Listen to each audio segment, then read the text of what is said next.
Fighters World Championship champion, the Dragon Ball Fighters World Champion. Let's go. We are still going.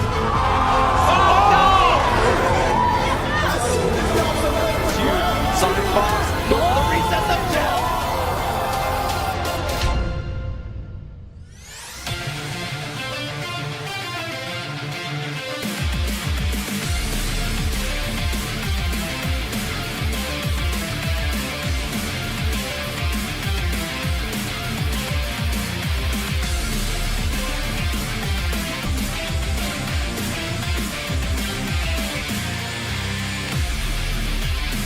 This is everything I've got!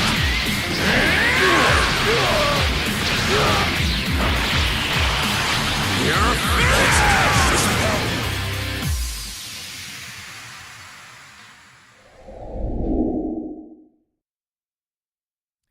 Good morning, everyone, and welcome to the Dragon Ball FighterZ World Tour Finals Top 8. We are at Day 2, and we have culled the herd. We have eliminated 8 players from contention, and now we are at the cream of the crop, the best players in the world, and the best second-hand man to do the work with. It is Ringe to open the day, myself, Jake Ryan, to cover all the action here for Dragon Ball FighterZ. Yes, indeed. Dragon Ball FighterZ not only changed our lives, but all the lives of these players here today as well. And we're going to crown yet another Dragon Ball FighterZ World Tour Champion before the day's over. As you mentioned, we started with 16 down to 8. Everybody thriving in the group stages, at least the players that made it out today were.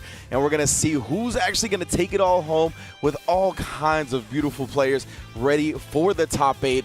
And we're going to see right here, you see the players lined up for your viewing pleasure today. The action all going to be taking place within these 8. That's my streamer right there. He's going to try to bring home the gold along with a bunch of other players. He's going to be starting in losers. Of course, I am speaking of HookGangGod, as well as those bottom 4 are going to be starting in losers, as you saw. Legendaryymuffin, Namul, HookGangGod, and Zane all going to be duking it out down there while they watch as the top level players, Inzem, Yasha, Xanxus, and Hikari, going to be starting in winner's side and have that luxury of 2 lives. Yeah, you have a lot of familiar faces here for the World Tour in different facets, right? You have Solari Yasha finally making that winner's side berth after drowning in groups year after year and having resounding performances outside of the World Tour. You have your Evo champion, Inzem, also in that same slot. And on the other side of things, you have Evo champion, World Tour champion, Hikari trying to go for the repeat, trying to go for the back-to-back, fighting against, you know, the Philippines representative of Xanxus, who's been playing since Season 1, right? And his team has only gotten better and better. His style has only gotten better and better.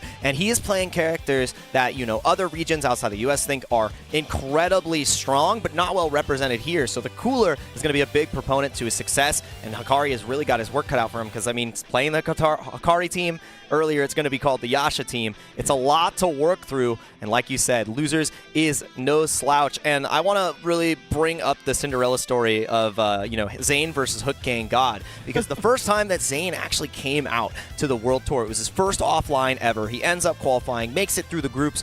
Lo and behold, the first match he had to fight is that fella right there. It's HookGangGod. So history repeats itself. And in their previous meeting, HookGangGod was able to get the better of that matchup. So that is going to be a lovely repeat, and I think a you know, a great, you know, holistic story for Zane. But we're going into the winner's side first. And this is a dream match. This is a match that we've seen a lot across the world, but never in a top 8 of the World Tour Finals, because while Inzem has been able to make it there, Yasha unfortunately has fallen short in the past.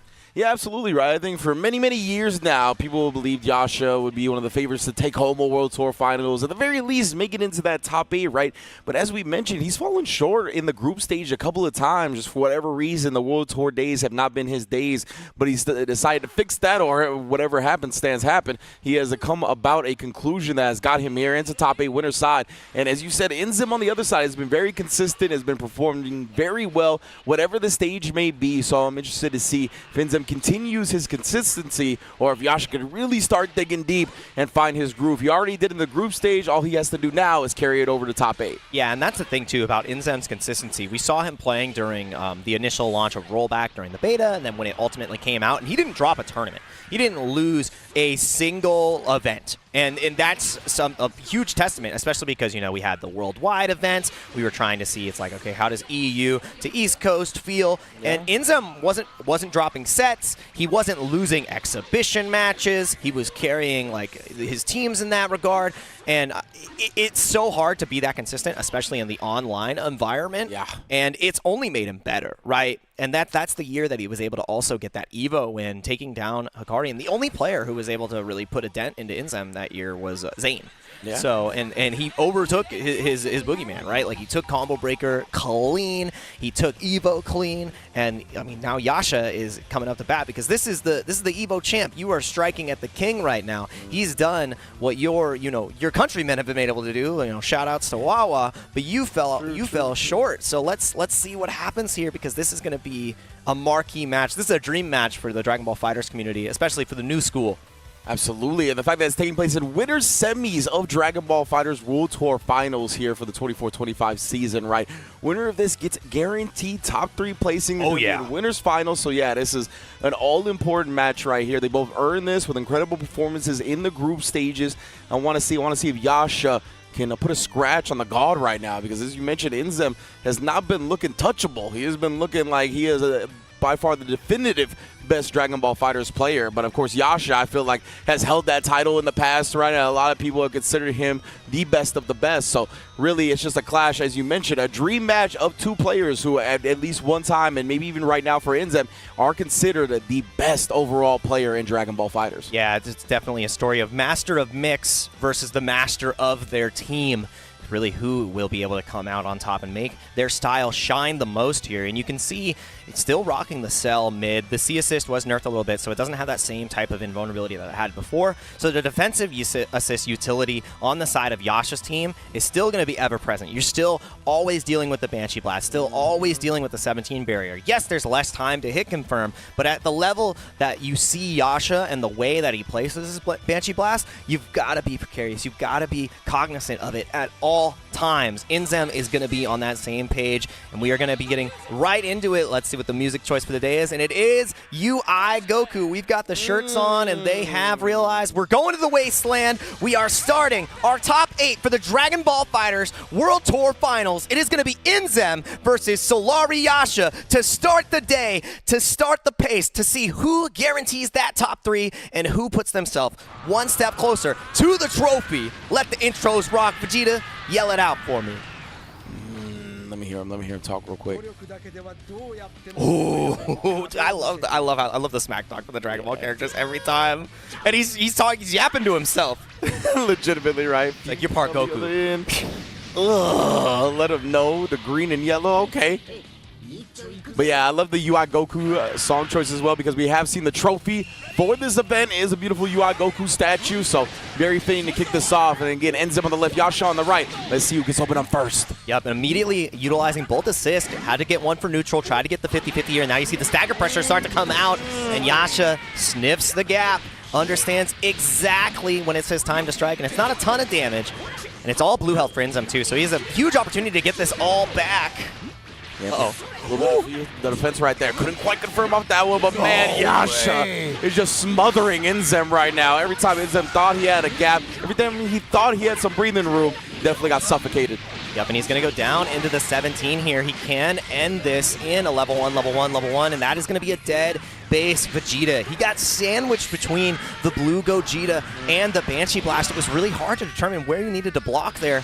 And I mean, the only thing that could have got you out of dodge was Super Dash. It leaves you successful with the counter hit, and Inzem got cracked open, already losing, the, I would say, the X factor of the team here, the base Vegeta. Absolutely, and yeah, I mean, it all goes back to Yasha being able to navigate past those first 2 assist calls, right? That's what allowed him to find the DP without much worry, apply the pressure with his own assist. That's how it's always going to be in the versus games. Yeah, and I love that too. You talk about, the classic versus game style. Oh my goodness, the same side.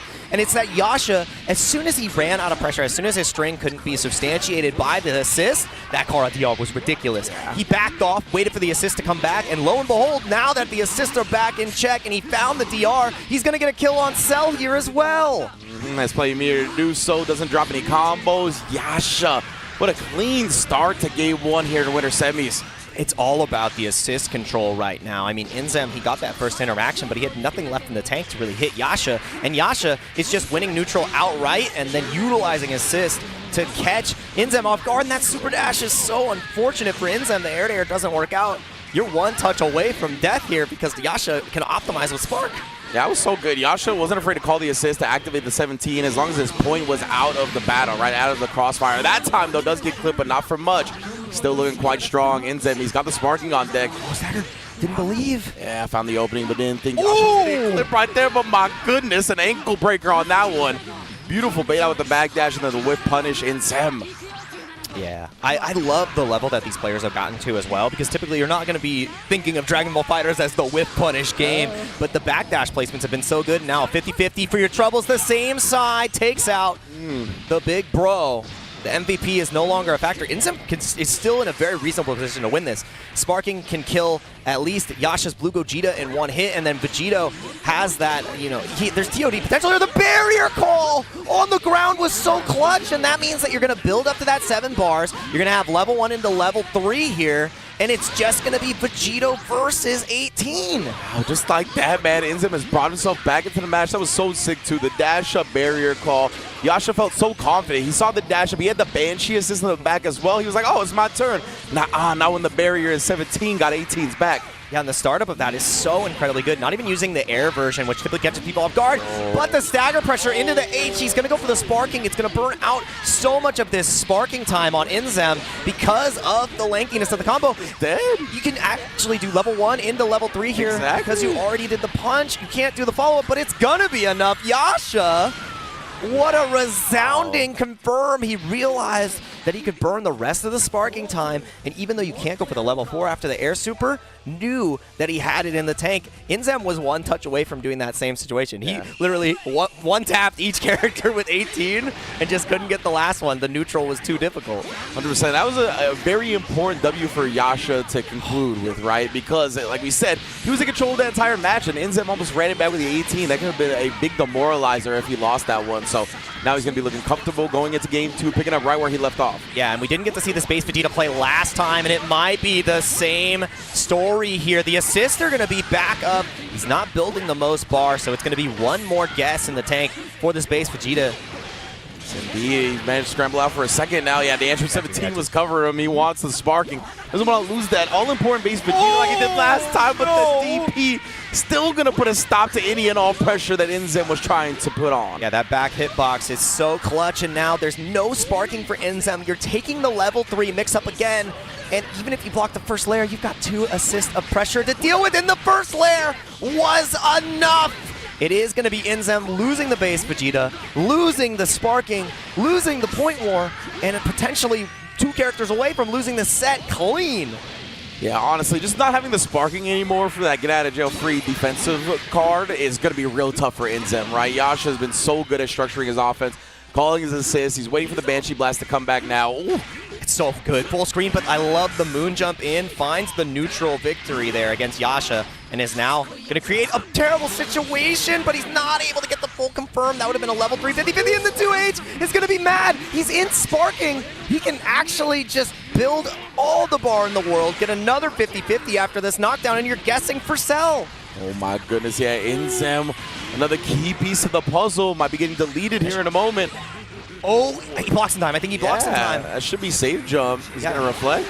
The barrier was there and actually saved him. Yeah. He was praying for the barrier to catch him, and it works out. Inzem getting a little bit lucky there. 100%. That would have been full punish for the barrier to come in and thwart the super. So get a little bit more time to fight with the Cell, but how much time is that going to be? Not very long. 6M plus the rocket kick assist. Stop it. That was the great equalizer there, the universal mechanics, and now it's Inzem versus the world. The only difference here with this Anchor 18 is last time he had 6 bars to start. Now there's only 2, and there's only 1 hit really left for him to take. But the Super Dash connects. He tried to get the air-to-air jab on it, and this is where it can all start. It should be, no, not even going to go for the level 3. Knows that he has to be frugal, and it's... Sometimes you just got to spend it because now you might not even get the opportunity. As long as he optimizes, this is going to be Yasha taking the first set in a 2-0 fashion. Yeah, it's looking like it, right? He's going to go into the Android 17. It's going to be close. He's only got 3 bars to his name. Sword, it's enough. Moss. Oh yeah, with these two, most definitely going to be enough. KO indeed. Yasha taking the set 2-0 over Inzem clean to take his rightful place in winners finals. Yeah, this is something that I expected out of Yasha, especially after seeing how confidently he qualified with the adjustments to his team. He got a lot of the juice back into the team where, you know, nerfs have been nullified because the buffs to the Rekka, the buffs to the routing, and just about everything, all the changes to Spark as well, made it so good for him to play that team again. Vegito getting all, you know, the quality of life buffs, the new routes as well, and it really shines. You saw every single touch. It felt like he was taking 70%, and Inzem didn't get to play base Vegeta. Like, oh man, it becomes so hard because that team structure functions so well if you're able to get the mix-ups and the 50-50 going, but he never gave him a chance to use his assist outside of neutral. He never got to play the mix-up game, and Yasha was my pick to win the tournament. Or like before the tournament started, if he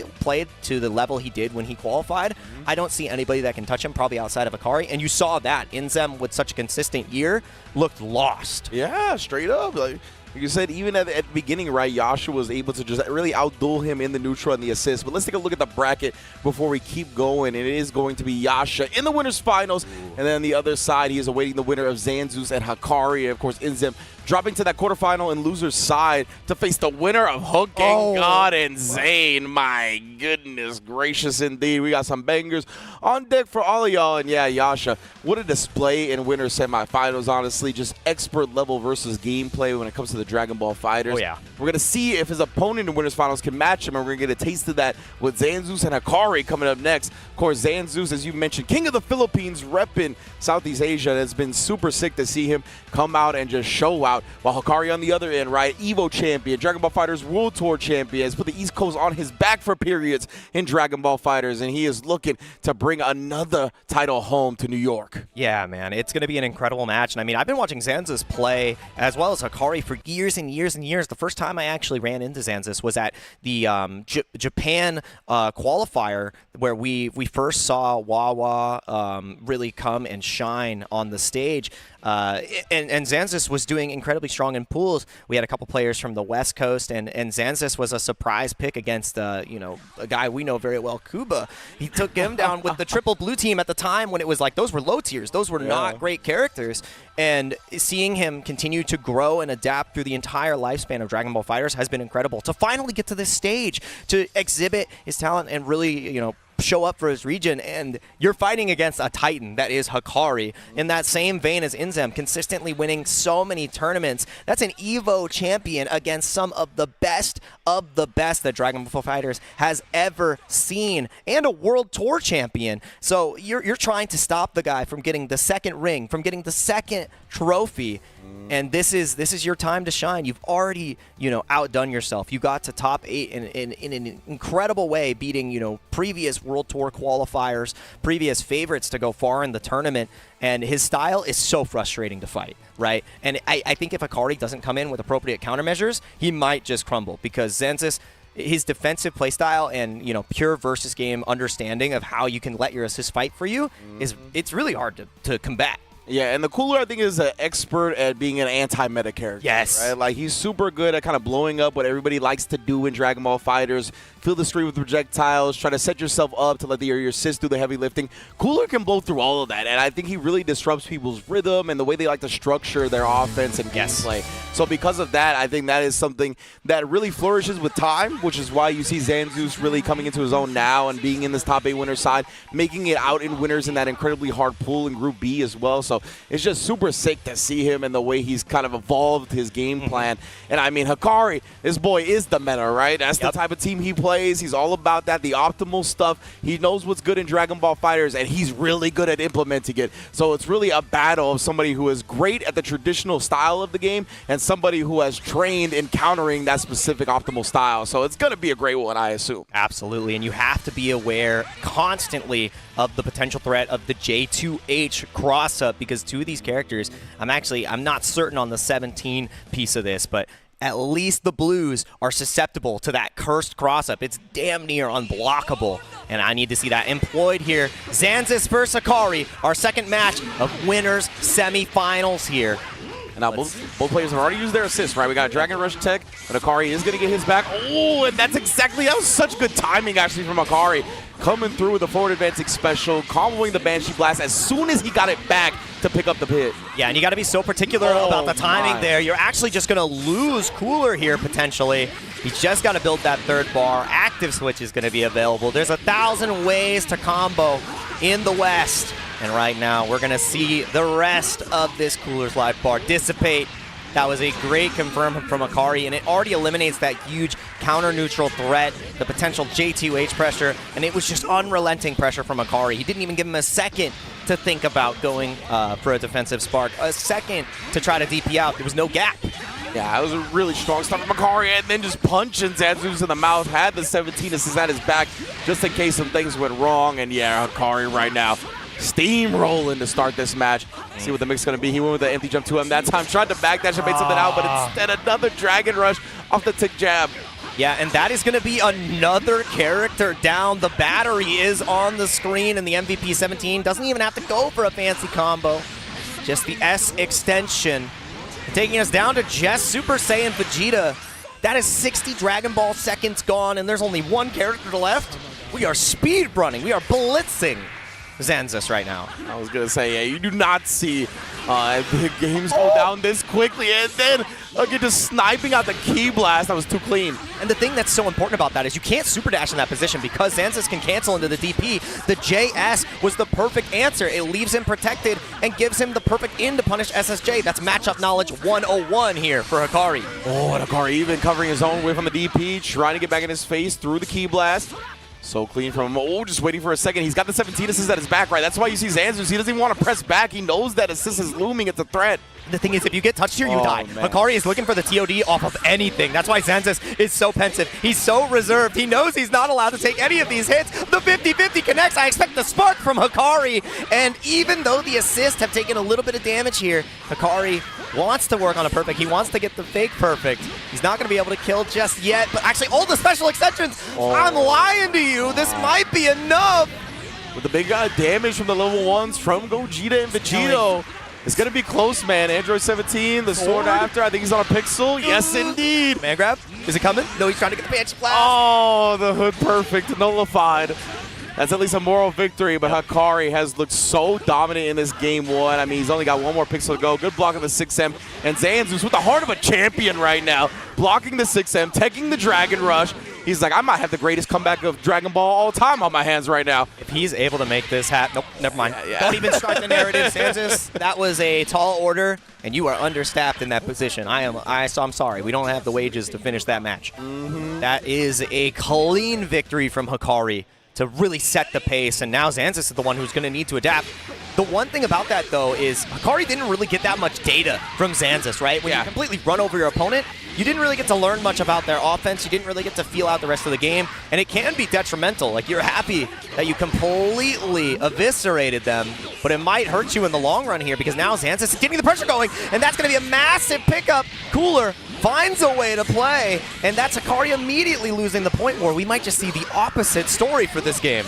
Yeah, you'll take the W any way you can get when it comes to being in tournament, right? But of course, I do think there's a lot of merit to what you said in terms of not really having the download, not getting much intel. So if you're not able to completely run over the opponent again, you might get hit in the mouth yourself, which is how we're seeing this game start. Oh no, he believed in the round start, was probably looking to call the 17 there, but just doesn't recover in time. The startup of that SSJ Vegeta C assist and the invincibility, it's real hard to deal with, and now you're the one who's in trouble. You're under duress, and another mix-up. No way. Xanxus is working on the reverse perfect. This time it's looking real, though. This is the worst case it could have been. It's happening exactly as I said. Yeah, this might be the suburban perfect. Not even in the hood. This one is looking real clean so far. And yeah, the way Xanxus calls is like DP assist and immediately goes into a mix afterwards. So well done. So quick to recognize everything. Oh, but no, we're taking it out of the suburbs as well. Hikari not going quietly into the night in game 2. Exactly, and I love this. I mean, we've seen Hikari in this position with just the Anchor 17 time and time again where he's been successful. Didn't believe in the double overhead, though, and now Xanxus' defense, he's still locked in. He's not leaving any opportunities. This is cursed. It's a... Dude, you are plus $1 billion in that situation. If you time the Big Bang appropriately, there are some very cursed and hard to deal with setups, and I love that Hikari was able to block the first float 50-50. Yeah, great defense from Hikari so far, right? Really respecting the tail, just everything in general, how he's going to sequence it, and even 2H the dive kick attempt. Yo. Yeah, the 24 frames reacting to the EX flash. Hikari is an EVO champ and a World Tour champ for a reason. You're going to have to layer that a little bit better. And it was the first time we saw the EX dive kick as well. So good stuff to Hikari. He is not... He is awake. He is not asleep at the wheel in any regard. 100%. You even saw after that game one, he kind of hit the LeBron shoulder shrug celebration. So he's definitely feeling himself right now. Oh, but Xanxus waking up with the button saying, I ain't scared of nothing. And gonna get the EX extension here. This does a mad damage. Had an ability to go for a different routing, but it doesn't matter. We're gonna get another SSJ Vegeta Oki. Not the most potent mix-up here, but it puts Hikari into a precarious position. Do you bait the spark, Xanxus? What are you looking for? Interesting. It looked like a key blast set up. I don't know if he thought he got above the sparking hitbox or what, but either way. You're not allowed to vanish there. That is a empty vanish situation. If your opponent's out of sparking, all you take is the hit, but now you're taking a level 3 of your own. You want to talk about Polinoki. This is scary. Oh, God. It beats Spark. It's invul through Spark. You cannot attack the EX gear shift that way. You cannot deal with the Rekka in that regard. Xanxus unaware of the properties of the EX there. Oh my God, he let it rip. No! He doubled down! This is massive damage. The sparking is running low. Hikari is going to build more than enough meter here. And now Xanxus out of sparking, out of time, and out of winner's side is Hikari. What grace. It all comes from the spark bait. The fact that he didn't know. Yeah. Yeah, you mentioned, bro, like, I could feel it just building up in you. You're like, bro, please do not spark when he gets close to you like that. Does he know? And Hikari, I mean, he's layering his offense right. He knows what's going to happen when it comes to the players. They're going to want to go to their security blanket. They're going to want to spark up, get some defense out there, get back to the neutral. And 17 has one of the best ways, if not the best way, to nullify that in the entire game. So beautiful stuff from Hikari, reading his opponent properly, never panicking when he's down to his last character, anchor position, as much composure as when he had all 3 characters. And that's the hardest part about fighting against 17 as well. It's not only the assist, but the full package of the character, especially with the access to any amount of meter. It is going to be ridiculous. Every time he spends an EX mood, he's going to build that bar back. He's going to create that situation for him again. And it just felt like Xanxus was unprepared in the corner. Every single mix-up hit, even the spark bait where you're expecting, oh, he's going to do something tricky. He's going to probably go for an IED back, key blast. Nah, that is the property of the EX move. And now we're going to see exactly what the real estate of our bracket looks like here. Winner's side is going to be a dream match between Solari Yasha and Hikari. Ooh-wee. Incredible match. And I mean, it harkens back to the classic EU versus the East Coast. It's the French versus the East. And I mean, it's going to be incredible. We've seen this battle time and time and time again, and it always delivers. Both of these players are looking untouchable in their own regard, right? We expected Inzem to be able to, really put a challenge into Solari Yasha, and Yasha dispatched him. Xanxus had a moment where it looked like a perfect was in the works, but Hikari showed his resilience, showed his tenure in this position, in the seat. And like you said, the confident LeBron shoulder wiggle, it came out clutch. He said, I'm not even worried. And the gameplay speaks for itself. That 17 was untouchable. As soon as that character was on the screen, he only got touched once. Legitimately, right? So, yeah, I mean, that was definitely the thing that plagued Xanxus the most. If he finds his way back to Hikari, maybe he'll find some answers on the way there. But he's got a long road to go to do that. And we're going to kick off Losers Round 1 with 2 of my favorite players to watch in all of Dragon Ball FighterZ right now, Legendaryymuffin and Namul. First, going through a button check, and then we're going to get into the action. Dude, Namul is one of my favorite players to watch now, too, because, I mean, it's so funny that across games, we both like the same characters. Yeah. Crazy how that works. and Namul plays our favorite character. He's got that Super Saiyan 4 Gogeta, and his style has been developed in such a way where I watch Namul, I'm like, dang, you really came up with all these routes. These are yours. That's the Namul extension. And I saw him earlier as well, like really putting in the diligent work, practicing on the setups in the player room. He was looking for exact Krillin extensions, because Krillin has one of the bodies that's really hard for Gogeta 4 to go for his typical routes. So you saw him just theory crafting with the likes of Xanxus, and he's like, no, don't go for this route, go for this route. Because your typical like 236 medium lariat, if you go for the air dash, Krillin's too small. You drop the combo, and Krillin gets out, and it's a bad time. So he has different routing that he's been practicing. He's aware that he's got to play to the player. He has to really have everything prepared against the package that Muffin has provided, because he's got a pretty weird roster. He's got the Roshi and he's got the Krillin. So that's two unknowns that you typically don't deal with. Yeah, and I mean, he's doing the homework. 100% right. Like, Muffin brings to the table very unorthodox, unique team. I love seeing it. That's why we like watching Muffin as well, right? In addition to Namul, both of these players just really unique in their own right, building their teams and their sequences as from originality, right? Which I'm an ex-copy monster. I'm not ashamed to admit it. Right? Like, I like everybody else figuring the things out, and then I'm like, I'll be good at implementing them, but figuring them out, not so good at. But these guys, they are definitely innovators, right? They are on the forefront of tech and routes and just kind of expanding the game. So it's super sick, and players like this are so important to the health of the game. So love seeing them both here in top 8 of the World Tour Finals. It is unfortunate that it's going to be in losers round 1 to meet, so one of them is going to be bowing out after this. But man, I know they're going to give us an amazing set. Yeah, I'm really looking forward to this as well, and I want to see what Namul is able to do, because the potential that this team has on any touch to go for the level 7 setups, you didn't really show it in groups, but the possibility is there. There's 2 C assists. They both function in a way where even if you don't spark, you have the potential to get 5 levels per extension. So if Namul really prioritizes killing one of those characters that he's not the most familiar with, he can really run away with this, go for the insta-kill, and get himself started off right as we start our losers round 1 here in top 8. And Namul already going for the 50-50. Both assists have been utilized, and unfortunately, the mix-up did not connect. Muffin's like, dang, you fired everything? Yeah, Let me show you firing everything. You know, it's funny you brought up how both of us are big fans of Super Saiyan 4 Gogeta. Also Super Baby 2, brother. Like, this is definitely one of my favorite characters in the game. Probably top 3 for me, so I love seeing him get his rocks off where he's at in the current meta. Guess, and good blocks in the moon jump. Oh my goodness, that is some matchup awareness 101. Understands that that's the typical string that you're gonna go for a Super Baby 2, because the Ki Blast comes back, it'll protect you there, but just puffing the chest out, letting him know that Saiyan Pride is something so great. And the challenge on the stagger, as soon as he saw there was no assist, it was time to strike. Legendaryymuffin active defense is what got him into this top 8, and we're seeing it still shine as he's playing. Yeah, it's so important to recognize, when your opponent doesn't have any assist available, right? That's most likely when there's going to be an exposable gap on the stagger pressure. Muffin identified that perfectly, but Namul still bouncing back. Okay, no defense on the raw attack here. Trying to catch Krillin coming forward, but against small body things. Good tech on the DR. There was a lot of visual noise there. And the CSS just catches raw. It probably caught him holding forward. No, this is the route where it drops. I told you he was preparing the combo, but the muscle memory is too much to overcome. You have to be so aware, especially when you're fighting Krillin. He didn't get the punish in time. Oh, man, Namul is so aware, but it's just not working out. The stagger pressure. The finger wag Muffin wanted to press, and that is going to be a dead Super Baby 2. Said, you want some? Come get some, Namul.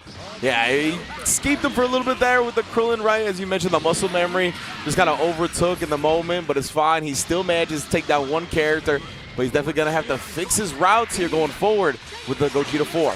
Yeah, and you can see the preference in team order as well. Even though Namul had the 21 on the screen, oh my god, you might actually just lose the Gogeta. This is so much damage. He gets a bar from the Sensu Bean as well. You are deader than dead. Put this man in the jar. No, he dropped the super! He did the input too early. Oh, Namul gets another chance to fight with the red one. That hurts, man. Namul, he's not trying to be too predictable about his defense, whether it be tag or DP or anything like that. He is just disciplined. Finally tries to reflect, but doesn't die for it. 6M staff style. Dude, Namul was fighting with the pixel there. He was letting the defensive options rip. Oh my goodness. 228s. This is mad. You actually, you explode. You are dead off of this. The Turtle Hermit School is delivering the damage. This dude Muffin is ridiculous right there. Avoiding the assist, calling out the flow pressure afterwards as well. That was bonkers. And he's going to bring that Krillin in on top of everything else. Good luck, Namul. Now, he still has Sparking. He still got Limit Break. And he's almost has access to Golden Frieza. Yeah, you got to be so dang careful here. As soon as that level 3 is available, and you see the Sparking immediately from Namul, the 2H reaction. This should be a dead Krillin if he has the proper extension, and he has sparking loops. No way, but it doesn't matter. He gets a pick up again, and that drop is massive. The 5M reaches, and Krillin, the cannon death, has happened once again. There's no Goku to help out here. Indeed, it's going to be all up to Master Roshi, the mentor. Ooh, but Namul is never going to let you vanish for free, especially when he's got the sparking on deck. You see that run under to reestablish the corner position, and now you got to deal with 228. You have to be so careful. And it comes out! Oh, no! Namul doesn't respect Explode. the 228. Big damage started here. Oh my goodness, Legendaryymuffin dancing on him right now. Oh, the HGH for Roshi this time. If he had the extra level 1, it would have been so close to kill. Namul doesn't have the level 3 to try to escape here, and he gets caught low! Legendaryymuffin clutches it out. And the thing about the 2-2H is you wanna mediate with a mid. That's the only way that you can beat that option, but it leaves you vulnerable to a wake up level 3. It leaves you vulnerable to the flex. It also leaves you vulnerable to him just waking up, reflect, and catching you. So Namul, you know, again, you have to know and you have to be confident to shut that down, because 2-2H did mad work that game. Yeah, absolutely. That was a difference maker, honestly. It's what let Legendaryymuffin get that first game at the end of the day. But already Namul, oh my goodness. Looking angry coming into game 2, honestly, with the way that last one went down, and so much control being fueled by the emotion. Oh, but the tag sneaks in. Namul couldn't scout it properly. Yeah, not watching the X appropriately, trying to get the jab pressure in to keep Legendaryymuffin locked down on the Super Baby 2. And now, Red Gogeta in a rough position. Just the full auto combo swing into the CS is called a man out from my heart. I like that. I like that a lot. We're going to bring in the 21, my queen. Are we going to get the level 3? Most definitely so. Pick the steals. Let's see which one he wants. Yep, okay, that's the steals he's been going for pretty consistently. He loves that package. Yeah, I mean, it definitely gives you pretty much access to everything that she could do, like variety-wise. Yep. So I like him going with an all-around stock rather than putting his bets all on one specific thing. Yep. Whoa! He went for the teleport to get all the way in the corner, trying to catch him landing, and now Namul gets a big pickup because of the sparking, and that is Roshi no more. The 2-2H dispenser has been eliminated. The bane of last game is gone, and Namul has to feel great about that. Has a lot of Dragon Balls in the tank too. He's been going for these routes to end in DP. I know I'm a Shenron enjoyer. Namul, are you gonna sign my stick after this? Because if you summon Shenron, I'll be stoked. Oh, he caught him! Yes, as graduates of the School of Reynolds, definitely the Shenron we know and love it. And Namul, my goodness, right now. What a response here in game 2. In such control over Muffin. Should be able to take down the Super Baby as well. Even Krillin, solo dolo. Yeah, and I mean, Krillin in the back, we saw Muffin make an incredible comeback with this character when he was able to secure his qualification. So it's not unheard of to see Krillin really pop up, but Namul with the big up ball finds a confirm. Now Muffin into a pretty bad spot into the corner. There's not a lot of meter though on the side of Namul, so this next touch won't kill. So you're not as worried. Ah, you can't hit him with his own solar flare. That's what I'm saying. I was trying to be disrespectful right there. Never that when it comes to Krillin. The ball! That's my goat. That's my goat. No bias, but that is a certified presser. Yes, indeed, right there. It's like you can float, you can jump all around my dome. It's okay. We just going with the light sequence. That's exactly all he needed. Now more being able to take down Muffin. Oh, excuse me. If it was the Frieza super, it would have done a little bit more damage because there was no levels. Oh, the 2H. There's levels to this stuff. The side switch. Muffin with this specific routing to create this situation is going to take down Red Gogeta and might show us an incredible comeback on this character once again. There's 4 bars on this Krillin, and with After Image, with EX Rocks, with everything he has at his disposal, you're not out of this. You're in trouble. Oh, you really? That was so good from Muffin, though. He still avoided the command grab afterwards, right? And he actually gets the Senzu beat with the 2H after, building his health back and putting himself in a prime position to make this comeback. Because as you mentioned, Jake, right, he's building so much meter in this process as well. He can still drop the level 3. He still has another level 3 on incoming for the next character as well. Oh my goodness. He has the ability to pop off with some EX moves, still build the bar back. This is wild. This is the canon matchup once again. Frieza versus Krillin. You do have the reversal available for Legendaryymuffin. Can he weather the storm? He gets hit by the EX card, but not able to get the full confirm though. Jailed down, straight to the ground. 6M not connecting, going back for that full screen. The rocks Indeed. Let me scratch him up a little bit, though. Oh, and the conversion from Muffin once again. And the side switch. This man's so clean with it. Watch the EX bar. This is what's going to be most important on Namul. Do you know how this interaction works? Does he steal the corner? He stays safe side, and he clinches the comeback. Legendaryymuffin with the legendary Krillin defies all odds, defies the closeout and game 3 from Namul. That's the Krillin you know and love from Legendaryymuffin, and that's what got him here. Wouldn't have it any other way. Damn. Namul straight with the bow at the end right there. He understands that this man is a Krillin master, and if you give him a chance, you see the beaded necklace, the character he reps the most dangerous he's got in his pocket for that exact reason. Incredible stuff right there. Not only, obviously, is he so good in the neutral and offensively with the character, but defensively in general, he was so strong, right? Being down, I mean, it was either 2-1, 3-1, and being able to avoid all these assists, especially with a pixel of health, to not take a scratch on you, to get that space, to get the sensu beam back in the middle of everything. Wow, that was impressive. And the thing is, Namul's team has so many different ways to catch you there. Frieza, one Ki Blast, one Death Ball, one anything. And we've got one more look at the bracket here now because, I mean, on paper, that was the expected result. I mean, I think a lot of people expected Legendaryymuffin to take it over Namul, but the fact that he did it in his classic fashion, the Krillin comeback, is beautiful. That's cinema. And we have our bracket, you know, it's developed really well here. In the top side, once again, if you're just joining us, winners finals is going to be Yasha versus Hikari. And then on the loser sides, Xanxus versus Legendaryymuffin is now set up for the quarterfinal with one more round 1 losers match to go, which is the HookGangGod versus Paragon FGC's ZaneFGC. It's been all 2-0s so far.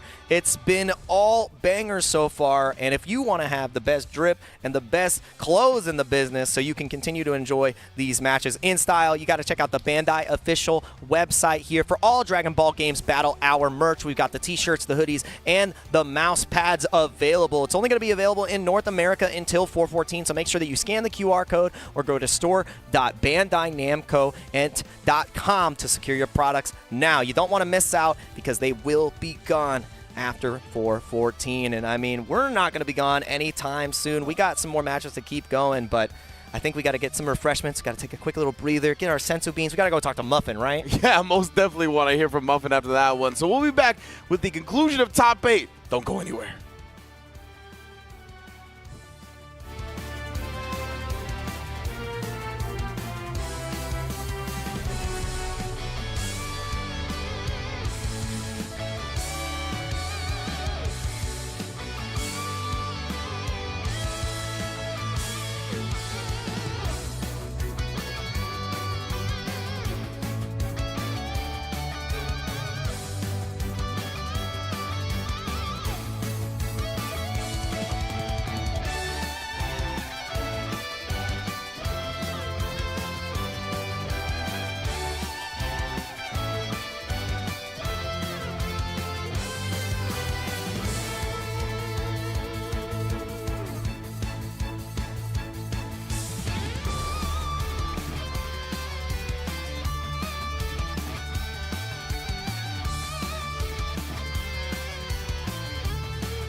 Welcome back to the Dragon Ball FighterZ World Tour Finals for the year 2024-2025, baby. And we already have 3 matches in the book for top 8. And they were banger matches, to say the least. Incredible stuff so far. Of course, my name is Ringe, joined by Jake Ryan, one of my partners in crime, one of my favorite partners in crime.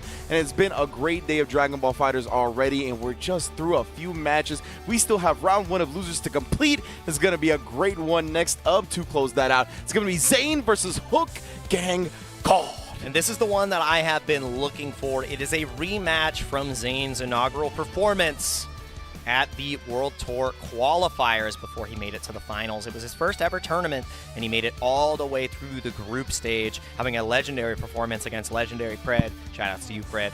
Yeah. And ultimately falling to HookGangGod at that event. So this is a chance for revenge. You know, the full culminating story to really complete itself. Zane has the opportunity to finish the story, and we're going to see if he can duke it out with the big boss himself, HookGangGod. That is a legend of the game. He has been a staple since Season 1. He is on the short list of players that have been able to take down legends like Goichi, all right? You cannot understate how good this guy is, okay? It's ridiculous. He is the proprietor of all things Piccolo. Yeah. He is the streaming GOAT. He's our streamer. And I mean, it's a classic East Coast versus West Coast rivalry as well. And I usually say this joke whenever I want both players to win. I'm like, let's go, both players. Yeah. But I got a little bias for Zane. That's my old training partner. That's my guy, but I just love watching these two duke it out. 100%, right? Zane, the man, HookGangGod, the man. I'm a big fan of both as well. And obviously, I'm from Southern California, much like Zane, much like yourself, right? So a little bit biased, but my East Coast brethren are not in the building, right? Shout out Posey and Acoustics as per usual. Miss you guys. And HookGangGod, I am a mainstay in the HookGangGod stream. So as far as I'm concerned, for this set, I will be honorary New York. I'm sorry, Jake Ryan, but to balance out the bias, I'm going for the HookGangGod man himself. We'll see how it all goes. Going up against Zane, all I know is both of these players have just trained incredibly hard when it comes to fighting games in general, right? Hook has sold his oats in all kinds of fighting games, as well as Zane. He's going to be in another World Tour next week. Oh, yeah. So both of these players, I should say, incredibly stacked, incredibly talented. I can't wait to see what they bring to the table, man. Exactly. There's so much talent in both of these players, and it doesn't matter which game they put their hands on. You will see them in these positions in World Tour spots, and it's for a good reason. They are crazy good, right? I only have had the opportunity to fight HookGangGod once, and it was like 6 years into Dragon Ball FighterZ. He still got it, man. Yeah, he still got it. I went to his home turf, and I'm like, man, I understand why people had such a hard time with you.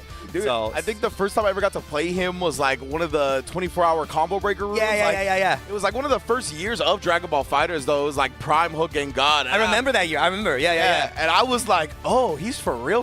Like, you know, like, again, like I said, I'm from West Coast. We always want to make sure that the East Coast proves it to us, right? Yeah. We want to just give credit for free. And I played him myself, and I was like, whoa, this dude is actually way better than I even thought. So it was very impressive just to get hands-on experience up against Hook. And I mean, like you said, he hasn't lost it. Really, No, I he mean, still got it. He still got it. Still, definitely has it. At least I always see people in the chat saying, "Unk still got it." I can't. The fact that y'all calling Hook Unk makes me feel ancient, by the way. Yeah. But that is beside the point. HookGangGod definitely has been holding it down for a long time now. One of the legends of Dragon Ball FighterZ, to say the least. And Zane, ever since he bursted onto the scene, I mean, he hasn't taken his foot off the gas either. Exactly. Like every single event that Zane has entered, he's gotten top 8. He has not had like a performance that has been under that expectation. You know, World Tour, unfortunately, like not making it out of groups one year, making it out of groups the next year. He has been ever consistent, ever the great character to interact with. He's had many different nicknames. The Joker, he's got so much character. He's such a fun guy, and he really loves the game too. And I mean, we've seen Hook against, you know, the legends of SoCal's past, fighting it out against the Reynolds, the Apology Mans, the Super Noons, and now you get to see him duke it out against the New Age West Coast representative, right? Alongside, you know, the Garlic Breads, myself included, and seeing him, you know, come to play to fight a legend of the game is always fun, because last time these two danced, it did not go Zane's way at all. So HookGangGod has been re-enabled with the power of Piccolo. The restands are back in his hands. Yeah. He's got like 2 of the original shell. It like feels reminiscent. It's like, dang, it feels really good to watch Hook play SSJ Vegeta again. I was going to say, you can really just tell Hook in general enjoys the game so much more when he gets to play like the Piccolo, the Super Saiyan Vegeta shell. Like, that's just his game. It's what he really made himself known by. And you could tell just no other characters really match that enjoyment from him. And I'll always be a big fan of HookGangGod. Always hold a special place in my heart because he did take the Summit of Power, which is always going to be one of my favorite tournaments of all time, getting to do that in the Beyond the Summit house before they moved locations and, you know, subsequently had their falling out with what they did. But now getting to see Hook still be one of the best, still maintain his World Tour status when so many other players have not been able to do that, right? It's really impressive to see his longevity and just in general where he's gone, what he's built for himself as not only a Dragon Ball FighterZ player, but a streamer as well, right? I mean, he will tell you himself, this game changed his life. This game got him out of the trenches, right? So it's love to seeing him come back, showing this game love, because him being part of this stuff really means a lot, not only to his fans, but to the game's health in general. Absolutely, and I mean, a lot of us can share that same sentiment. This game absolutely transformed the trajectory of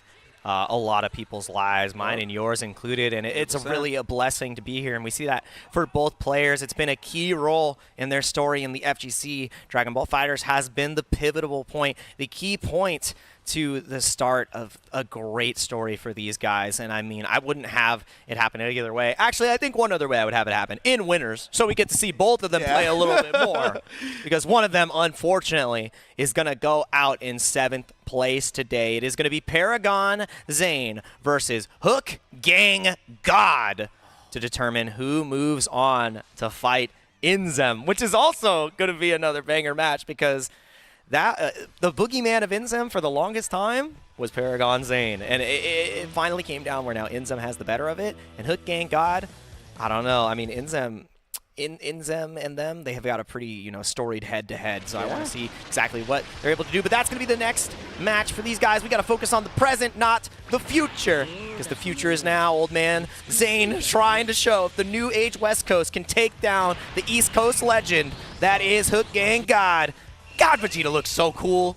Every time. Bro, the cell shading, just everything. I'm like, man, I love this character. This game is still one of the most beautiful games of all time, and is probably never not gonna be, to be quite honest with you.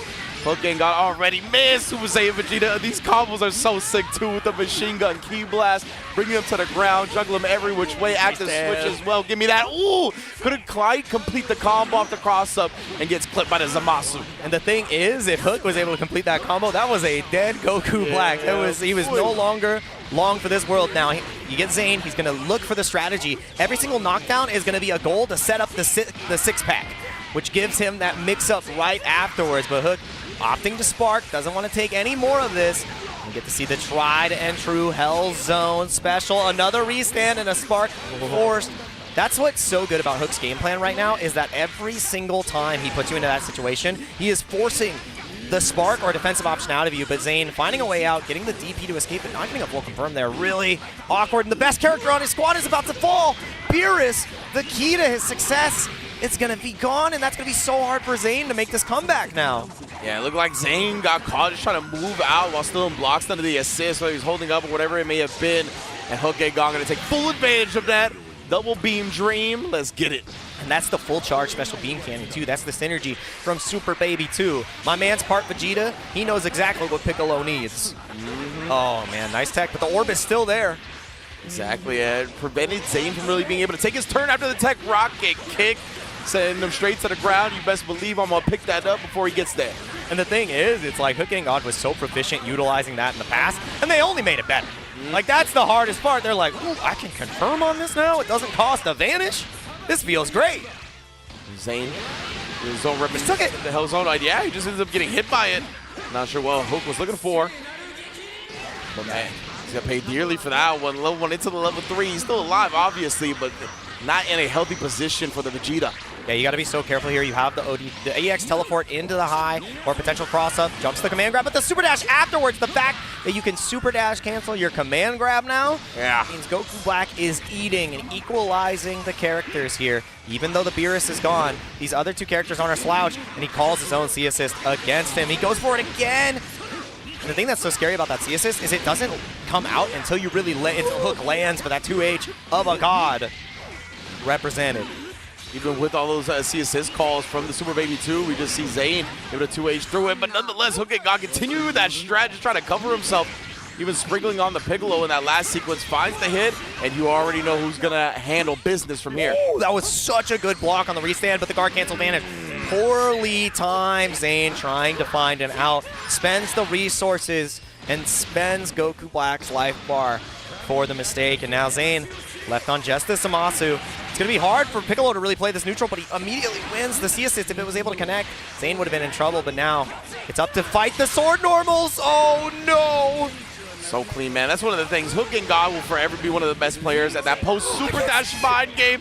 Yeah, neither could Zane, my man. The cross-up, empty low. HookGangGod, first game on the board. It's looking like a repeat of the past. HookGangGod has found so many great hits in the set. Zane losing the Beerus early was a critical hit to the team, critical hit to the regular strategy here, and now he's going to have to reevaluate how he wants to play this. Is it going to be more of a keep-away game? Because Zamasu can't really contest in the air-to-air against that sword, and Hook's movement is so good, he's able to really stay on top of Zamasu and stay sticky. So we're going to see what it looks like here, because Hook is going to be staying on the same roster. The lab coat is coming out, because what is the overarching plot of Hook's team? What do you tell me? All key blast, baby. All key blast. So you're just going to spin right through it. We're going to spin class. We're going to spin class. We're going to spin class. Get our exercise in. Get our bodies right. Get our minds right. Piccolo and Vegeta got to put on the casual wear. We're going to spin class. Lab Coat 21 on the roster. Goku Black has been holstered. Yes, indeed, man. I just love seeing HookGangGod do work with the Piccolo. Truly vintage stuff that we're seeing, and of course Super Saiyan Vegeta as well.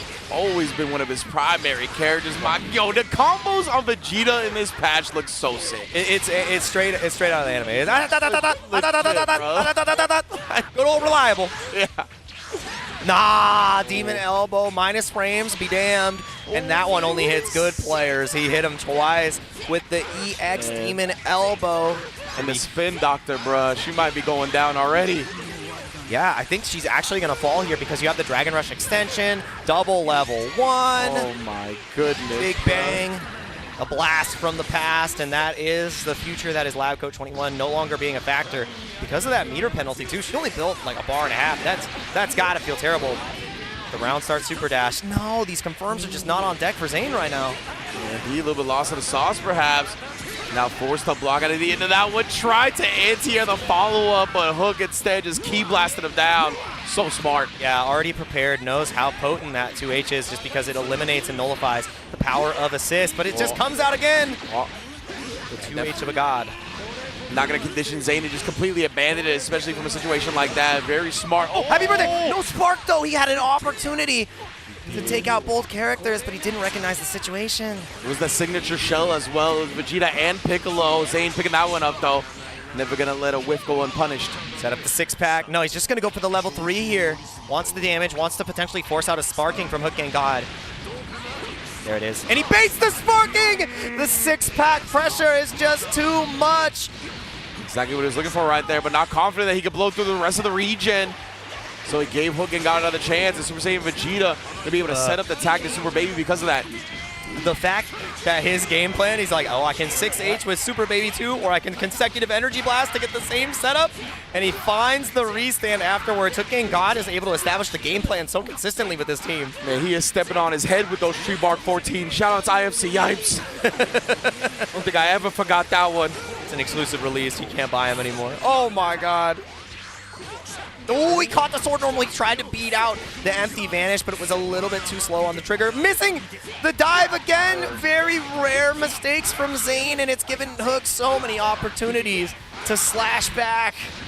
Yes, indeed, and now he's going to be able to set up the Hellzone grenades once again. Of course, just looking to pour on the damage as he can. Oh, but the DP does get him out of dodge for now. He tried to get out of the hitbox range and grip him through it, but couldn't quite find it. Dude, he almost found that perfect dead angle. Yeah, he almost did. It was real scary. I'm like, did he just thread the needle on this? I've never seen somebody do that. But the air-to-air, Hook is going to be losing the Super Saiyan Vegeta here because Zane was prepared. That jab on the counter super dash. I mean, Hook is so good. He really you know, pioneered the raw tag style. He made it so hard for people to deal with. And the fact that he was able to counter it, like that's Zane being prepared, but there was no answer to that Hell Zone either. I just want you to know, he would have got caught if he vanished. It's rough. That boy Zane sliced that raw tag, but of course HookGangGod now going back to work on the corner. Said, remember, out from the trenches, I'm used to this. I've done work on the corner before. Ooh, Zane, you cannot escape, brother. Comes to the top. You got both, you got both. Oh, and he's making them both pay as well.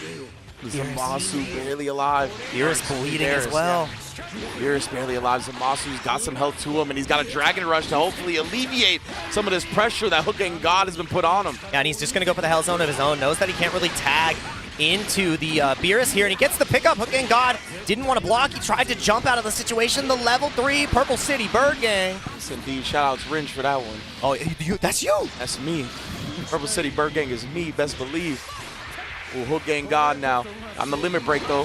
He's got plenty of meter as well. Oh, no, the drop again, but the sword normals, he actually contested in the air.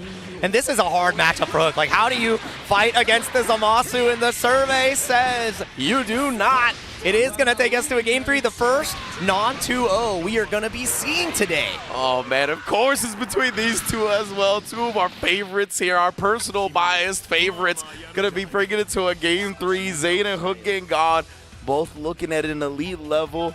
Love what I'm seeing right now between these Zane's two. not loving it. You see that head shake? He's like, bruh, it's getting way too close for comfort right now. He's like, I should have won that 4 combos ago. Yeah, I don't feel good about it, but Hook can go back to the character select as well. Both players just gonna re-select, regain their composure, and even with Zane put a lab coat on the team last game, right? We didn't even see her. She got deleted before doing anything else. So it was really the Zamasu and Beerus, as per usual when it comes to Zane, doing the heavy lifting.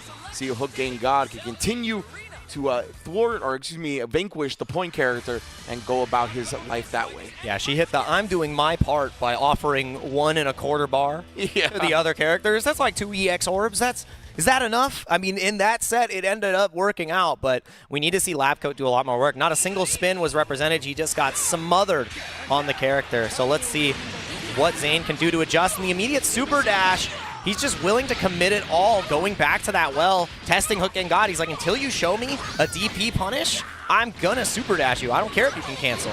Yeah, exactly right. It's up to HookGangGod to really show and discourage Zane from doing that in the first place. And right now, Zane, doing a good job switching it up between it, right? Not just trying to autopilot the super dashes in, but HookGangGod finds the hit regardless.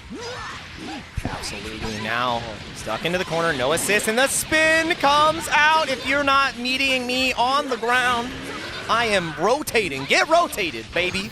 She's spinning, dog. She's spinning. You're trapped in air jail. Like a cat. Love air jail, yeah. Love putting animals in air jail. Ooh, right now, HookGangGod looking to do that exact thing to the lab coat.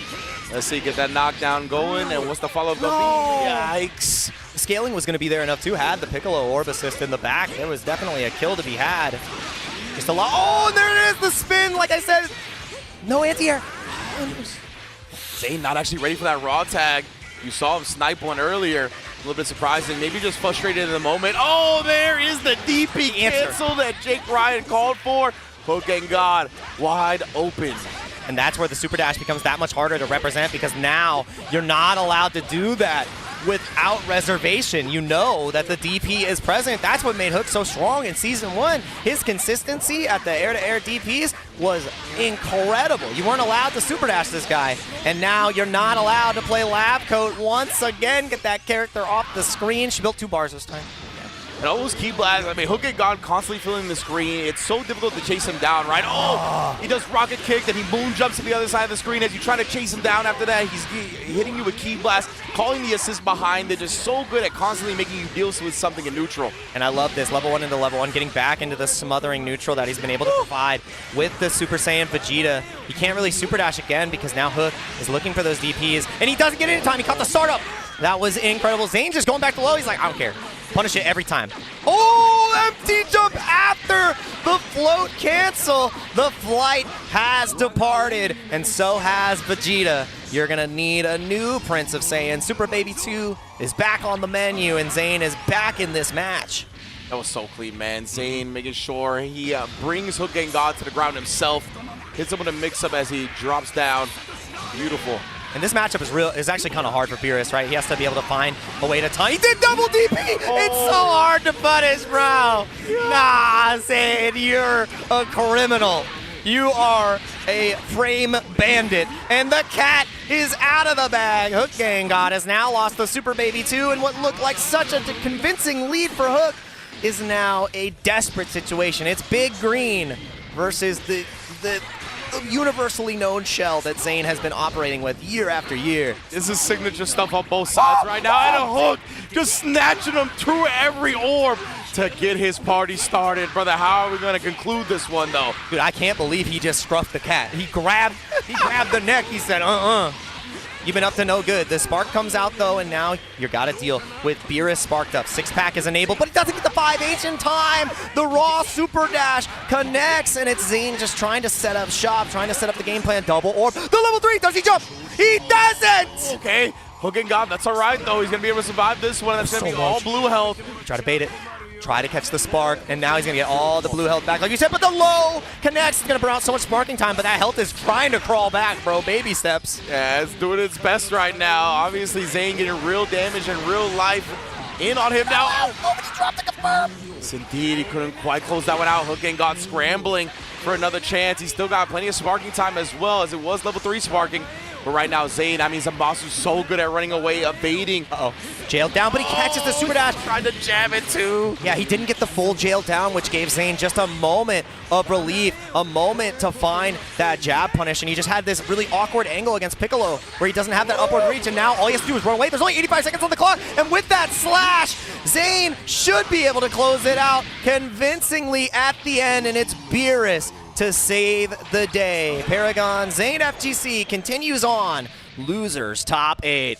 That was scrappy. That was scrappy as hell. 100%. And Zane is one of the best players. It's ironic in the way that I think when I played HookGangGod and what I've always seen from HookGangGod, he's one of the best at being evasive, right? Yep. It's very hard to catch Hook. He's so good at sniping you with the air jabs once you get close. And I mean, Zane is cut from that same cloth, especially with Xanxus. He is so good at evading his opponent. If you do not have assists and this man has Xanxus still in the game, good luck catching him, brother. Like, for real, good luck even ever getting a solid hit. And that's what we saw right there, right? Just able to constantly dodge whatever HookGangGod was throwing at him and was able to close out the game because of it. Yeah, I mean, incredible play from both guys, and the elusive style of Zane, it cannot be understated. I mean, this guy has consistently fought in, you know, the longest of sets, and most of the time, the duration of that 300 seconds, you were chasing him. So I love that we got to see Hook, you know, find answers, but ultimately not able to corner the mosquito that is Xanxus, and we're going to see exactly how our bracket has developed now. Like we said before, in winners, Yasha and Hikari are waiting to duke it out later in the day, and HookGangGod has fallen to Paragon ZaneFGC, which sets up our losers quarterfinals, because the next match that we have is actually going to be Xanxus versus Legendaryymuffin, and Legendaryymuffin has been putting on its hair, been showing us incredible comebacks with the Krillin, just highlighting why he's here, why the level of play he's displaying is just so strong, and that you can't sleep on any of his characters. Whether it's a pixel or a full squad, he's just as deadly. 100%. And, you know, we talked about Xanxus having a very counter meta team when it comes to the cooler and whatnot, and that could have boded well for him up against Hikari, because obviously Hikari's team is very optimal, very Dragon Ball meta based. On the other hand, this is Legendaryymuffin, right? Very unique, very unorthodox, thinks outside the box, plays outside the box. So it's going to be interesting to see both of these players who have really constructed their own style, their own teams, their own unique set of how to play Dragon Ball fighters, kind of clash here in the loser side of things and try to continue on to a top 4 berth. The thing that's so hard about it, too, for Xanxus is obviously, you know, there's a lot of pressure on the line. He wants to be able to perform. He's been playing for so long. On the other end of things, Legendaryymuffin is extra casual about it. He's like, I'm just here to play. I mean, dog, look at the way he's dressed. He's got the Crocs on. He's got the bonnet on. Like, he is 100% big chillin' right now. The Goku's with the bonnet is incredible. Oh, the Goku Crocs? Yeah, is incredible work. That's fire. Is incredible work. So man is dripped up to the nines, and he is ready to duke it out versus Xanxus. So I love that we get to see that as well. Like, very, very comfortable, very confident in his own style. And it's so cute because the legendary title is also from, you know, Legendary Pred, and he's like, once I'm back, I've already outperformed Pred in every metric. I don't need the title anymore. He said, and it was crazy. I was like, dang, it's like that? And he's like, yup, I don't need the title anymore. I've earned my own name. I'm just Muffin from now on. Oh, that's funny. Shout out to Fred, man. See him in the chat yesterday. Always a fun dude to be around as well. But, man, Muffin taking up the mantle strongly so far, obviously, especially with that first round in top 8 showing. Now he's going to be going up against Xanxus. Xanxus, like we talked about, qualifying out of the Philippines as well, always bringing his own unique style to the table. And the Philippines versus game scene runs deep, fam. Oh, yeah. That is one of the premier titles and series franchises out there. So best believe this man's got a history. You talked about it, right? From Season 1, he's been playing. So if you're unfamiliar, that's really on you at this point. Xanxus out here going to be trying to stop Muffin's momentum and bounce back from that winner's side L. See if he can do just that, or if Muffin continues to show out and put High Fight on notice for clip after clip. Exactly, and it's going to be a banger match here. Super Baby 2 versus Cooler on the point. Legendary Muffin versus Xanxus for our first losers quarterfinal match here at the Dragon Ball FighterZ World Tour. And neutral has already been won by the likes of Muffin. Has the ability to get a mix-up here with the Roshi. It's just going to be Xanxus stuck in the corner, trying to find a way to get out with this Cooler. Indeed.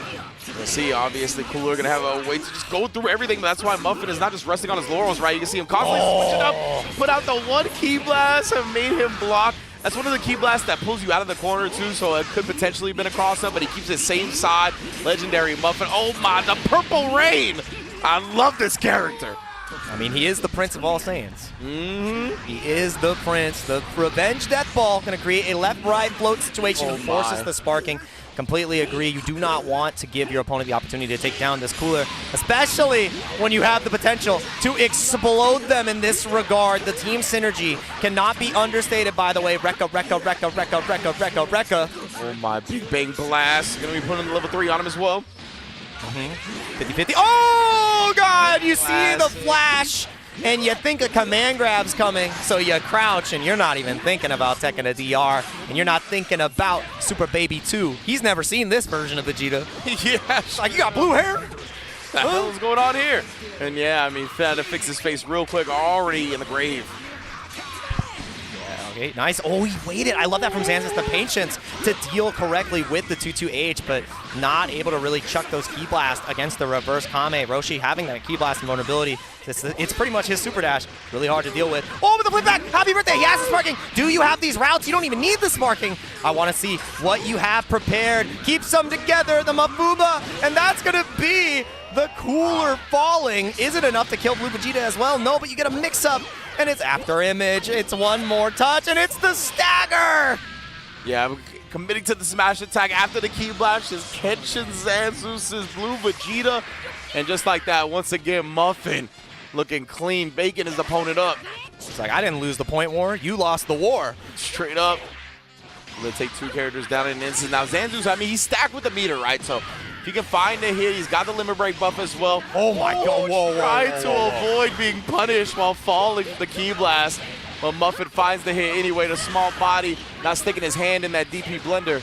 I'm really curious if he wanted to get Rocket Kick there, but Muffin like crossed him under, because Rocket Kick would have been a much safer option to escape, and he's silent rocks after the solar flares. He's putting some sauce on it. Nah, Muffin, you had to do it like that. You had to show him the combo exhibition at the end of the round, and I really do believe that. I would love to watch it back, because you can see the little indicator of where Legendary Muffin is.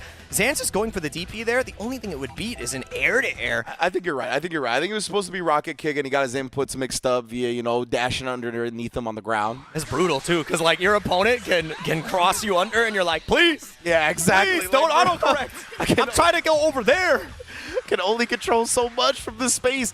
So yeah, I think you definitely nailed it on the head with that one, and Muffin took full advantage of that. And again, that's something very smart to do if you're in the position that Muffin is in, right? Keep dashing underneath them, mess up the inputs, because as you can see right there, it's going to lead to something that is heavily punishable, and you give Muffin an opportunity, he's not going to let you play again.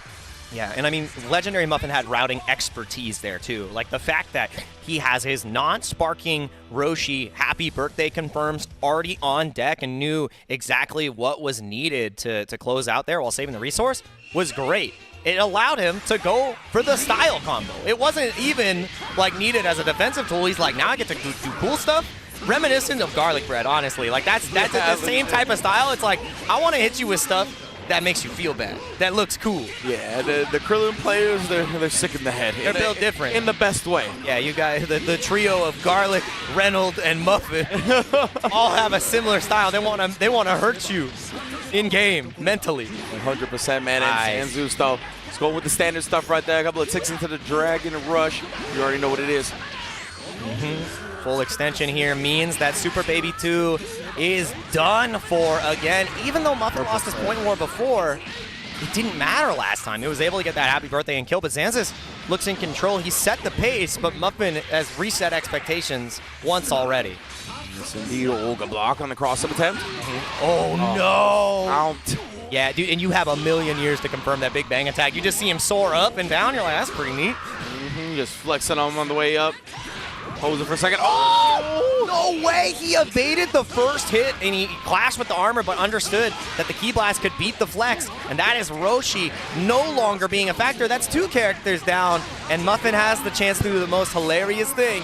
There's a Krillin, there's a Spark, and there's enough meter to make a comeback happen again. If he does it twice, yeah, that's just his mode. We already seeded up against Namul. Oh, all the rocket kicks. He was like, "This is what I was trying to go for." Just to let y'all know. Yeah. Trust me, I'm trying to fly across the stream. It's leg day every day in the sky.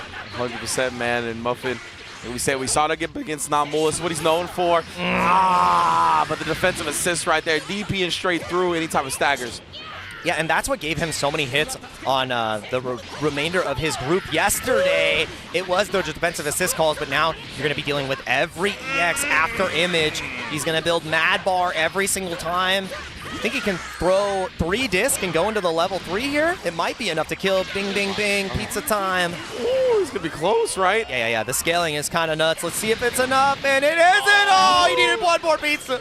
Literally on a magic pixel. How much you got in this? Blocking both Vegetas right there. And he's got to try to find a way to get out, but he challenges with the 5M. Knew that there was a gap in between Muffin with the matchup awareness. He's fought against the likes of Dell as one of the strongest blue Vegetas in the business, so he is quite familiar with the matchup, and I think you just actually explode here. Cooler is a damage dispenser. Yeah. And if my little bro could do it, I could take this Earthling out as well.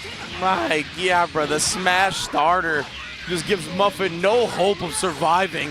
Xanxus bouncing back from that first game L. Philippines stand up. And it's the active defense that got him killed this time. While it has had him in so many strong positions, Xanxus has now changed the approach. He's presented the stagger pressure in a way where Muffin normally was getting these wins pressing, but now it's a pressing concern. You are in trouble. Xanxus has figured out your cadence, and it's up to you to adapt back. Yeah, gotta start switching up the rhythm of the decision making a little bit. Oh, again! Oh, the stomps, bro. Bruh, the Big Bang attack assist underrated the entirety of this game's lifespan. I love that assist. It's so good, and Xanxus utilizes it to full effect. Frame kill with the 6M, but he gets caught low. Legendaryymuffin is going to get a huge opportunity here to build bar, but his sparking time is dwindling. You want to talk about building bar? Rarely do people do it as good as Super Baby 2 right now, all the way up to 5 by the end of this combo. So we bring him back mid-screen for the level 3. Can you guess correctly? Are you going to spark up again? Is it a spark bait, though? It is! Oh! Indeed, Muffin. He knew what Xanxus had been going for to get out of these mix-ups, right? So this time he just floats over. It's an attack. Does drop the combo. Trying to keep the pressure up with Master Roshi. How, brother? No! The first part of the auto combo taking him out in the corner. Muffin landing in the corner and punishing him for it. Wow. A critical error from Muffin, and now Cooler has survived. It's a knockdown, and it's the mid to beat the 2-2H. Muffin, 1 touch away from taking Cooler House, now lost the clue. That is Muten Roshi. The master is gone. Oh, man, that's scary, but yeah, the rock setup, keeping him locked down during the air dash follow-up of the super dash. We got plenty of meter here. You already know Super Baby gonna build even more in the process on the way to this level 3. He's maxed out. And he gets the cursed Oki here. That's why he goes for the 2H route. You are not gonna be able to see. It is so much harder to deal with this level 3 because your eyes are not on your side. And he challenges immediately on the first stagger. You can actually get a full kill here, even outside of sparking, because of the meter start that Xanxus had. I don't think he went for the route, but with the C assist, you're now putting him in 1-touch territory, and I think he's going to take the level 3 from SSJ Vegeta because look at that green bar of health. He's confident. How do you escape, Muffin? What a block on that level 3 Oki from Xanxus to put him Challenge! in shit, but indeed, after the 6M, he's like, you got no assist to cover you, but drops it. No 2H. Super Dash is right back, falling with a consecutive energy blast, trying to find an opportunity now, dealing with the 6H. You have to reflect the first hit in order to go for a moon jump. Raw goes through, and he's gonna get a full confirm here because of the big bang attack. It has so much hit stun. It has so much time. The untech time is crazy high. Carpet comes out. It's not enough to kill, but Muffin, you've got 150-50 that you can really hold. Oh my goodness, yeah, with the Super Baby 2, he just immediately tags into the Krillin. Xanxus, I think, wasn't expecting him to go with that, and again, no anti here on the Super Dash attempt. Both players testing each other right now. Good patience there on the empty after image, not getting caught by the low. Goes for the charge on the heavy. The heavy right there. Oh, the 2H this time he commits, even though it was the other version of the after image. It would have lost to two of the other options, but he believed, he committed, and that is Krillin committed to the grave. It's just going to be Super Baby 2 versus an entire Xanxus squad. He's got 6 bars. We've seen him do it with Krillin. Can he do it with Baby? Everything on the line. It's a command grab! He held it the entire set. The first EX command grab that comes out, it finds its mark, and it sends Xanxus into the loser semifinals. That's how you use a command grab. That's how you keep your tools at bay, and that's how you catch your opponent off guard. I love that so much, right? Not only did he hold it to the end of the game, but also setting it up with the cooler assist first, making sure he knew that he was going to dodge the cooler assist and then fall directly into the command grab. That was beautiful stuff right there. Setting it up with an assist, that's exactly how you play some tag fighters. Yeah. Well done by Legendaryymuffin right there, or excuse me, Xanxus, to close it out. Legendaryymuffin always putting on a great showing, one of our favorite players to watch. Glad he was part of this top 8 and part of this World Tour Finals. But Xanxus, man, he continues his run from the Philippines. That's amazing, bro. That was so good. And like you said, the fact that his whole idea was you always want to evade cooler assist. If you're trying to block it in the air, the only option you have left is your double jump. And Xanxus, like, surgically, he had his eye on the prize. He saw that second jump come out, and he's like, I'm so happy. I can't believe I just won. You better raw vanish right now because you can't backdash. You don't have a level 3, and you are out of options. Man. So, masterclass. Thank you. Thank you for that. Absolutely. Let's take a look at the bracket here and see how it's progressed as Xanxus going to be moving into semifinals, our first berth into that top 4, being able to take down Legendaryymuffin, of course, Yasha and Hikari still chilling in the winners final side of things. And now our next smash to determine who's going to be the other top 4 placer. Inzem versus Zane. The West Coast, East Coast battles continue. Zane was able to vanquish one. Can he vanquish another in Inzem? This was a one-sided rivalry for almost 2 years, where Zane was the bane of Inzem's tournament runs. Every single time Inzem would make it deep in a bracket, the boogeyman that is Paragon ZaneFGC was waiting there, stone-faced, with Zamasu in tow.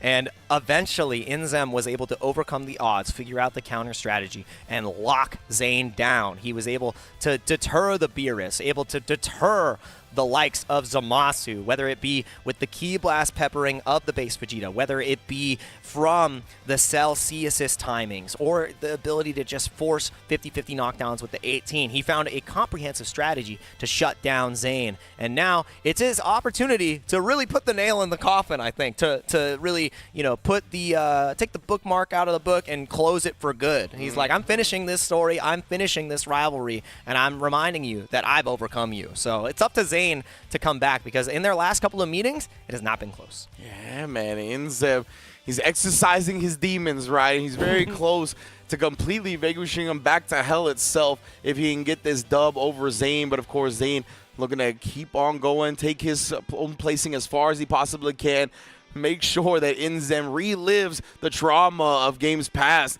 and try to take a dub on him. But it's not going to be easy, as we've talked about. Inzem has been so good. And when you have somebody like that as a demon for you, you're going to be especially doing your homework on them. Yeah. So it's not even just like Inzem improving as a player, but I'm sure he's figured out how to fight Zane specifically. So because of that, I mean, it's been up to Zane, as you mentioned, to kind of try to adjust back, figure out how Inzem has been able to navigate his style of play and what changes he could implement to hopefully frustrate him once more. Absolutely, and I love it too, because it's an iron sharpens iron situation. Both of these players have only helped each other elevate to, you know, the peak of their performance, and we're seeing them duke it out here once again because of how often they've been able to run into each other. And, I mean, it could go either way. I do have, unfortunately, Inzem as the favorite. Even though Zane's my guy, Inzem has just had a much more consistent record, and he's really had Zane's number. So even though I may have a horse in this race, I'm betting on Inzem. I have to. I believe that Zane can make it happen. He has to be able to execute his game plan to perfection. And Inzem has had a higher execution this weekend so far. I think the only rivalry I would compare to them, especially with how the head-to-head normally goes and how they prepare against other opponents, is similar to how Goichi and Fenrich were always head-to-head. And Fenrich would beat everybody else, and then he goes against the boy Goichi, and he's just like, man, yeah, why is it always you, right? It would be like that, man. I just love the fact that the dynamic has switched, right? Because it used to be on the onus of Inzem to figure it out, to have to beat Zane, and now the tides have turned around. Zane, it's really on his onus to try to figure out what's been plaguing him when it comes to Inzem's gameplay, what's been handing him L's. I want to see Zane, very thoughtful fellow, you know, I mean, thinks about the game a lot, has broken down a lot of fighting games, understands them at a base level in a way that's allowed him to succeed in whatever he touches. Yep. So he's really got to try to figure out what exactly the game plan from Inzem is bringing that has just been causing him trouble time and time again. Exactly, and it's really going to be coming down to who can get their game plan going first. Inzem, if he's able to, you know, win out in the neutral game, he can really stop everything that Zane wants to do. And we're starting the second round of losers quarterfinals here. It's going to be Paragon Zane versus Inzem, and the mix-ups start strong. Zane doesn't want to hold any of them. The Reflect has been presented. Yes, indeed. The players play very careful at this point. Inzem just peppering on some key blast. Oh, until then, calling out Zane perfectly. Already a great start. Yeah, he tried to get the dash block going on the ground, but just caught holding forward. Still locked down, another 50-50, and he forces the spark after he sees the assist come out. But again, he got caught running forward. It was a counter hit there. He might have just been a little bit too late on the 2H trigger. And it's a level 3 mid-screen. This mix-up is cursed. Left, right, high, low. I don't know where he's going to go, but he's floating. Yeah, that's sparking a complete waste. Woo! Kara DR, Zane aware, ready, awake. Indeed, and the assist available again. It just goes low, staying persistent with Zane. Caught him thinking about so many other options, whether it be the overhead, whether it be the cross-up, any of all of that. How about just a 2L for your trouble? Goes down, the Rose put on the shelves. And it's 2 super dashes that makes the Goku Black ultimately ineffective. Oh. Yeah. Oh, no ability to get full confirm, but the 2H of a god again, it connects. He knows that Inzem has been constantly airborne, and he finally finds the answer to punish. The 2H was in his pocket the whole time. Hellzone grenade. I think you just really try to spark out of the situation, but he goes for the guard cancel vanish at the last moment. Another great option. Ooh, that was tricky. I can't believe that didn't connect. Ooh, he jailed him all the way down. The rolling elbow from like the top of the screen to make sure he had to continuously deal with something. My man Inzem smothering pressure right now. Does Zane get the knockdown? And it really, we jumped out. It really felt like Zane got out of that air pressure and immediately back into the frying pan. The perfect one is putting on a clinic, and the funny cat in the back, he's done it before. We'll see if he can even get it started, and he is getting smothered by this cell right now. Another 50-50. My man Cell pointed at him like he was LeBron trying to get a fan kicked out. He was like, this guy right here. Get him out of here. He's the last character. He's a god of destruction. I don't want to see him no more. And he's got a long way to go still, obviously. He's got plenty of meter, but it's not going to kill him off just yet. We'll see what the end of this entails. Ooh. Yeah, I like that a lot. Yep, it's going into the 18. It's just such a potent mix-up to deal with. Obviously, you have the EX Rolling Crush to try to steal the corner, but you don't have the extra bar to confirm, and that's why Inzem going to the 18. It's going to be much more potent.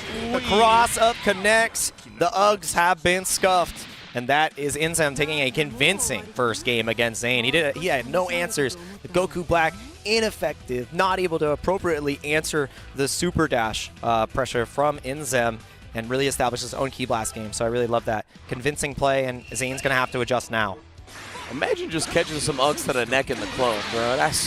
It hurts. You're like, these are soft but painful. Legit. Especially with 18 kicking behind him. And Inzem already has found some base Vegeta juice. He's so automatic with the loops. Oh my goodness, not ever going to let you escape for free as well. Chasing down the air, escape attempt. Just backing up for the Key Blast. He does have the 18 that says looming. There it is. Yeah, and I like that too. As soon as Zane recognized that the Destructo Disc was on the screen, he jumps on through and he gets the Forbidden Starter here, but he misses the C assist confirm. Just not having the timings right, and the raw tag is going to spell defeat for this Goku Black. He had the hit, he had the extension, which would have gave him a 50-50 for the kill, and now Goku Black is gone. Pink is not in style. The perfect one is seeing red and delivering death straight to Goku Black. Yeah, we need something harder than the Rose. You can go ahead and keep that. Inzem, already one character vanquished. See if he can continue to do so. Oh, the perfect attack to Cena. And that's exactly what I was talking about. He has developed his team to really counter this style of Zane, where Zane is overextending. But now a little bit of a drop from Inzem, a little bit too much off the top. No, oh God, all these stray hits, and it's just not getting confirmed for Zane, and that's the hardest part because the moments are there. Yeah, he needed that. He needed that to give himself a little breather. Enter the Mind Palace. Yeah, most definitely here. Gonna drop level 1 on him into the level 3. Get Beerus out here to start doing some work. He's gonna set up the orbs afterwards. 6-pack. No, just the one. Just the one. And he gets the DR. That's a big piece of the puzzle removed now. We finished the sky. Now we got to put the buildings in. Let's see how he can overcome the Cell 18 shell. Inzem with a big W here. Yeah, traps him on up, but Inzem, he's so composed in the middle of all the chaos and the nonsense. It's been very impressive showing. You gotta be so careful with the super dash, and that's why Zane is really trying to set up these orbs to clash the air, but the two, he didn't auto-correct. It's so rough, and immediately into the level 3. Yeah, nice key blast, and then confirming the rolling attack level 3. Inzem obviously gonna look for the mix-up, and yeah, Zane's gonna avoid any of that with the sparking. Oh my God, it's so potent, so full screen. You gotta deal with the high-low, sets the orb. Not able to get the crack open just yet. Stagger pressure, sneeze, sneeze. My man was headbanging right there. He's like, I love this track. Exactly. You got the Super Brawly theme coming on. You're like, dang, this hit slaps. And Zane tried to avoid getting punished on the DP attempt, but nonetheless, Inzem finds it regardless. Sparking on his side as well, so he's starting to build up to that meter. Rolling attack actually does build into the second bar as well. Oh, paint the picture, fam. Still got the 18 assist, not even going to use it just yet. Going to use it off the mix-up, and oh, it is inevitable. You cannot block me forever. Inzem down to one character. Peppered with 50-50s and down just to the Zamasu. Immediately clashed on the 5M. He has to find a way out. He has to find a way to escape. The Rolling Crushes continues to get the backdash. The jab is answered in tow. It's not going to be enough to kill. You've got one more guess if you're Zane, but this setup is going to be surgical. You have to be so careful. Anything will catch you off guard. He can find a way to win this, but he's got to hit him 4 times. Super Dash comes out. He blocks on the C assist. He's under duress to level 3. Oh, Purple City Bird Gang, stand up. He used level 3 to relieve some of that pressure early, but he needs to kill on 18 now before she can start building back her health. Trying to find the air-to-air, lockdown, not able to get the cross-up. DR whiffs, and that is what ultimately spells Zane's defeat. And Inzem defeats the demon, finishes his story, and lets him know that on the full narrative, you might have had me in the first half, but with time, research, and enough Zenkai boost, I can make anything happen. Inzem takes Zane down to determine our losers semi-finals. What a match! And I mean, that is how you would want the match to go if you're Inzem, especially with how storied their rivalry has been, how storied the head-to-head has been. And I think it's amazing to see him get to that point where he can finally overcome the tournament bracket demon that he's fought all across the world at the finals. Yeah, 100%. You can see he specifically had things ready for Zane, as he always does. One of my favorite moments of the entire tournament so far was that end where he was able to outspace the wake-up jab of Zamasu and just punish with the Ki Blast. Like, that was legitimately spaced perfectly. So very impressive showing for Inzem as per usual, taking a 2-0 over Zane.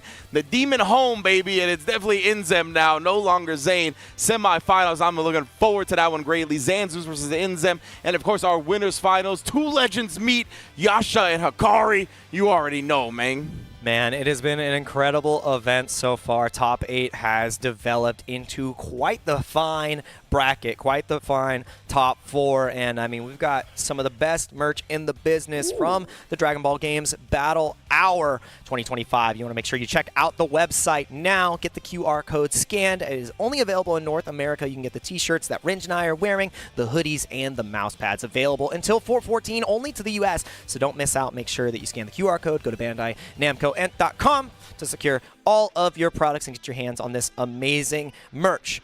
We've got a little bit more action going, and I mean, I'm looking at Renz right now. He's got the hoodie right there. The hoodie is incredible too, dude. The UI Goku representation is always heat, and these matches have always been heat. The commentary has been heat. I love always being on the 1s and 2s with you, man. Wouldn't do it with anybody else. I feel like we started this in a small studio in California, and now we're on the big stage, and it's a dream, man. I wouldn't be next to any other guy. 100%. Big shout outs to Esports Arena, baby. That's where we got to commentate together on some Dragon Ball FighterZ. And yeah, we're doing it on a world stage. I don't know how much longer we're going to get to do it, but hopefully forever. So thank you all for joining us. That's going to be it for me and Jake. We're going to hand it over to the legendary duo of Damascus and Tyrone when we get back to conclude our top 4.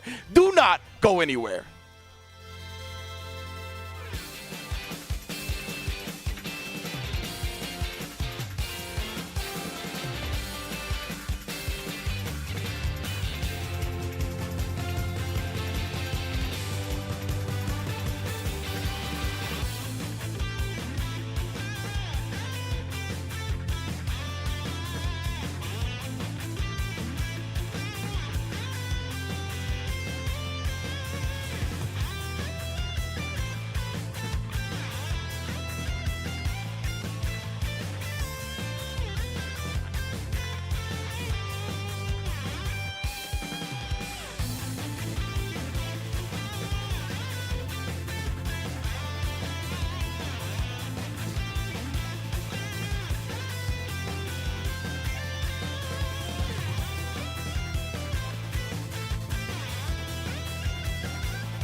All right, guys, it is time. It is top 4 here, the Dragon Ball FighterZ World Tour 2024-2025 season.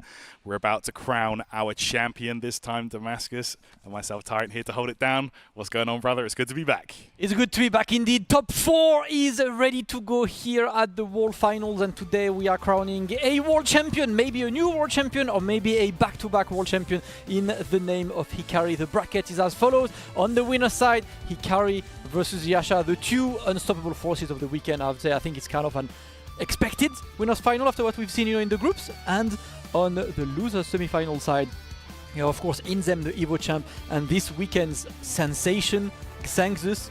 Great bracket, Terrence. Oh my goodness, Xanxus absolutely showing up and showing out, showing that the Philippines can really compete in Dragon Ball FighterZ, man. Like, we've known it for a long time, actually. You know, we did go out there to Rev Major back in 2019, and yeah, it was just a real pleasure to see Xanxus, you know, come full force this time round to the Dragon Ball FighterZ World Tour Finals. But we're going to be getting to that match in just a moment. It is the winner's side action underway in a moment, guys. It's going to be Yasha versus Hikari, a classic match that has been going back and forth for many years now at this point. And they fought on pretty much every stage you can imagine, but here we are at the World Tour Finals. Yep, small, medium, large stage, whatever it is, you know, we all remember that Evo final that Hikari won over Yasha. And, you know, today it's another stage, it's another stakes. And of course, about to meet each other. You know, we know the lore, but their team, that's the team that Yasha made and that Hikari eventually made his own, you know, in the whole student beats the master kind of lore. But today, is the master back or is Hikari out there? I can't lie, watching both of these guys play this weekend, they both looked like it's impossible to beat them. You know? Yeah, it really does look that way. You know, these two, yes, they both play the same team, but the mindset is just...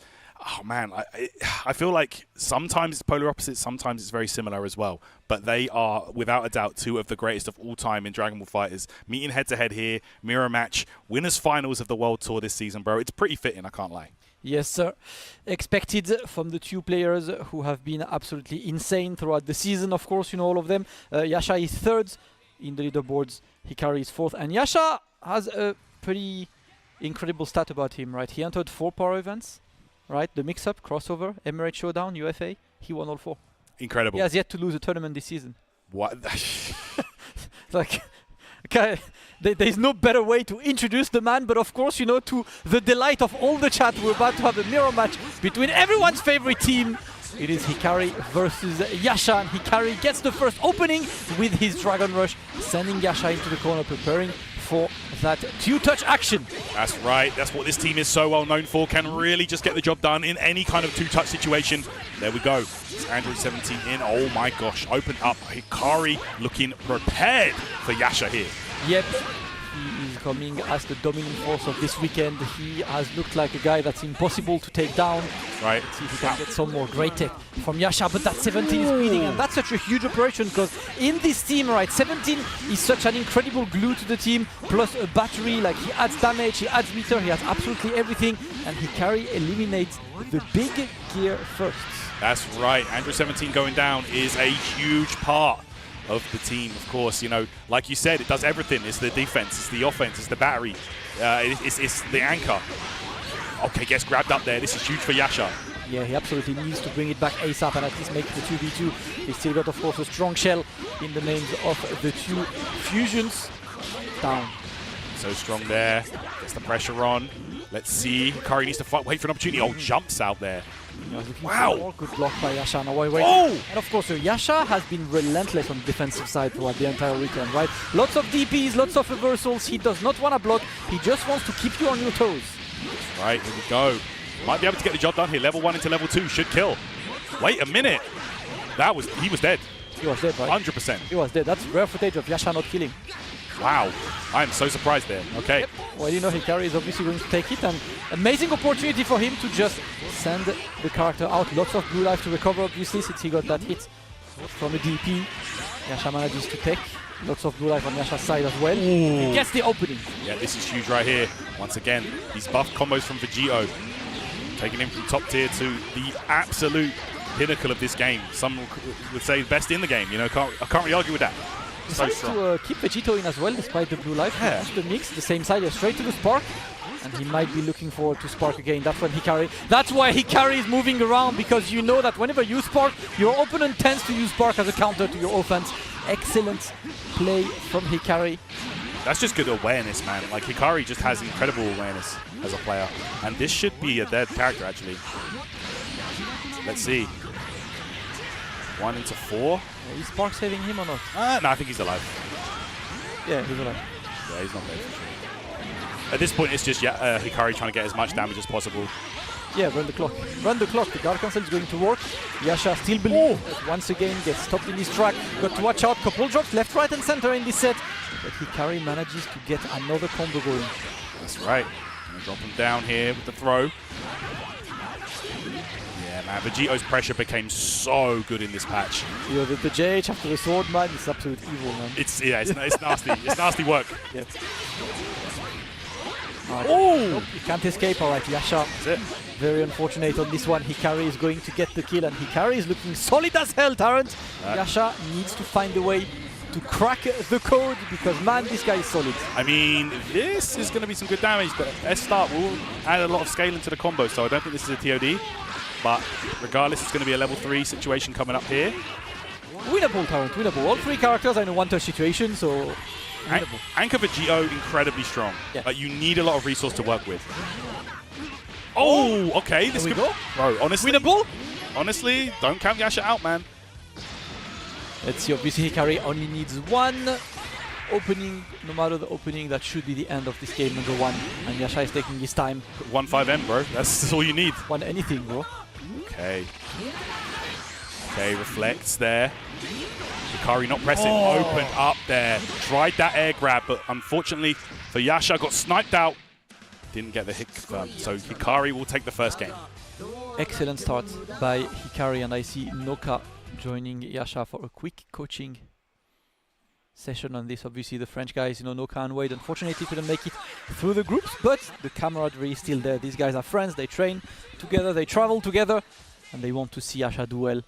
Obviously a guy who's been, you know, looking for that major title for so long. Got a lot of win in major tournaments, but not in World Championship. That's right, Yasha. Unfortunately, the last 2 years there was a DBFC World Tour. Did not make it past the group stage. Yep. But third time was the charm here for Yasha, and he knows this could be one of the last few big opportunities to do absolute work here on a World Tour stage. So let's see if he can turn this one around here. 1-0 Hikari. Yep. Hikari looking good, but you could see at the end, right, Yasha was bringing it back slowly but surely, looking to find the answers to what Hikari has to offer. We're going for game number 2. And Hikari immediately goes for the mix, successfully blocked by Yasha. Yep. It's his time to initiate the offense. Watch out. Wow. Ooh, that hit somewhere. That was kind of grimy. DR does connect, however, and Yasha's going to make this count. All right. Opening from Yasha, and that's what he wants, right? Ooh. Okay. EP with the defensive A assist behind it. Yeah.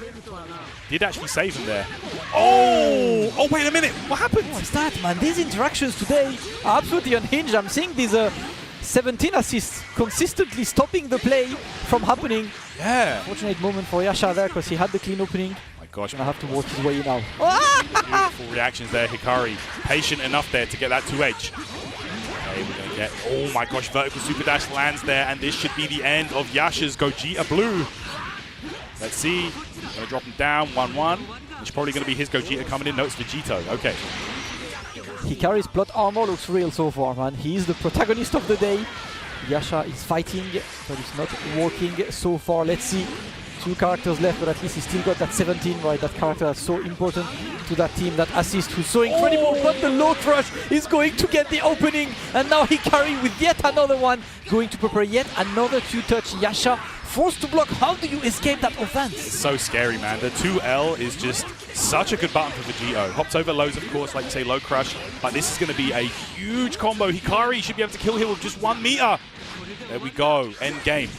Oh, wait. He wants to go G on point here. Okay. Does not want to run the 17 mirror, perhaps. Okay. Wants to keep the 17 assist, obviously, on the back, right? Right. Using one to stop you from playing.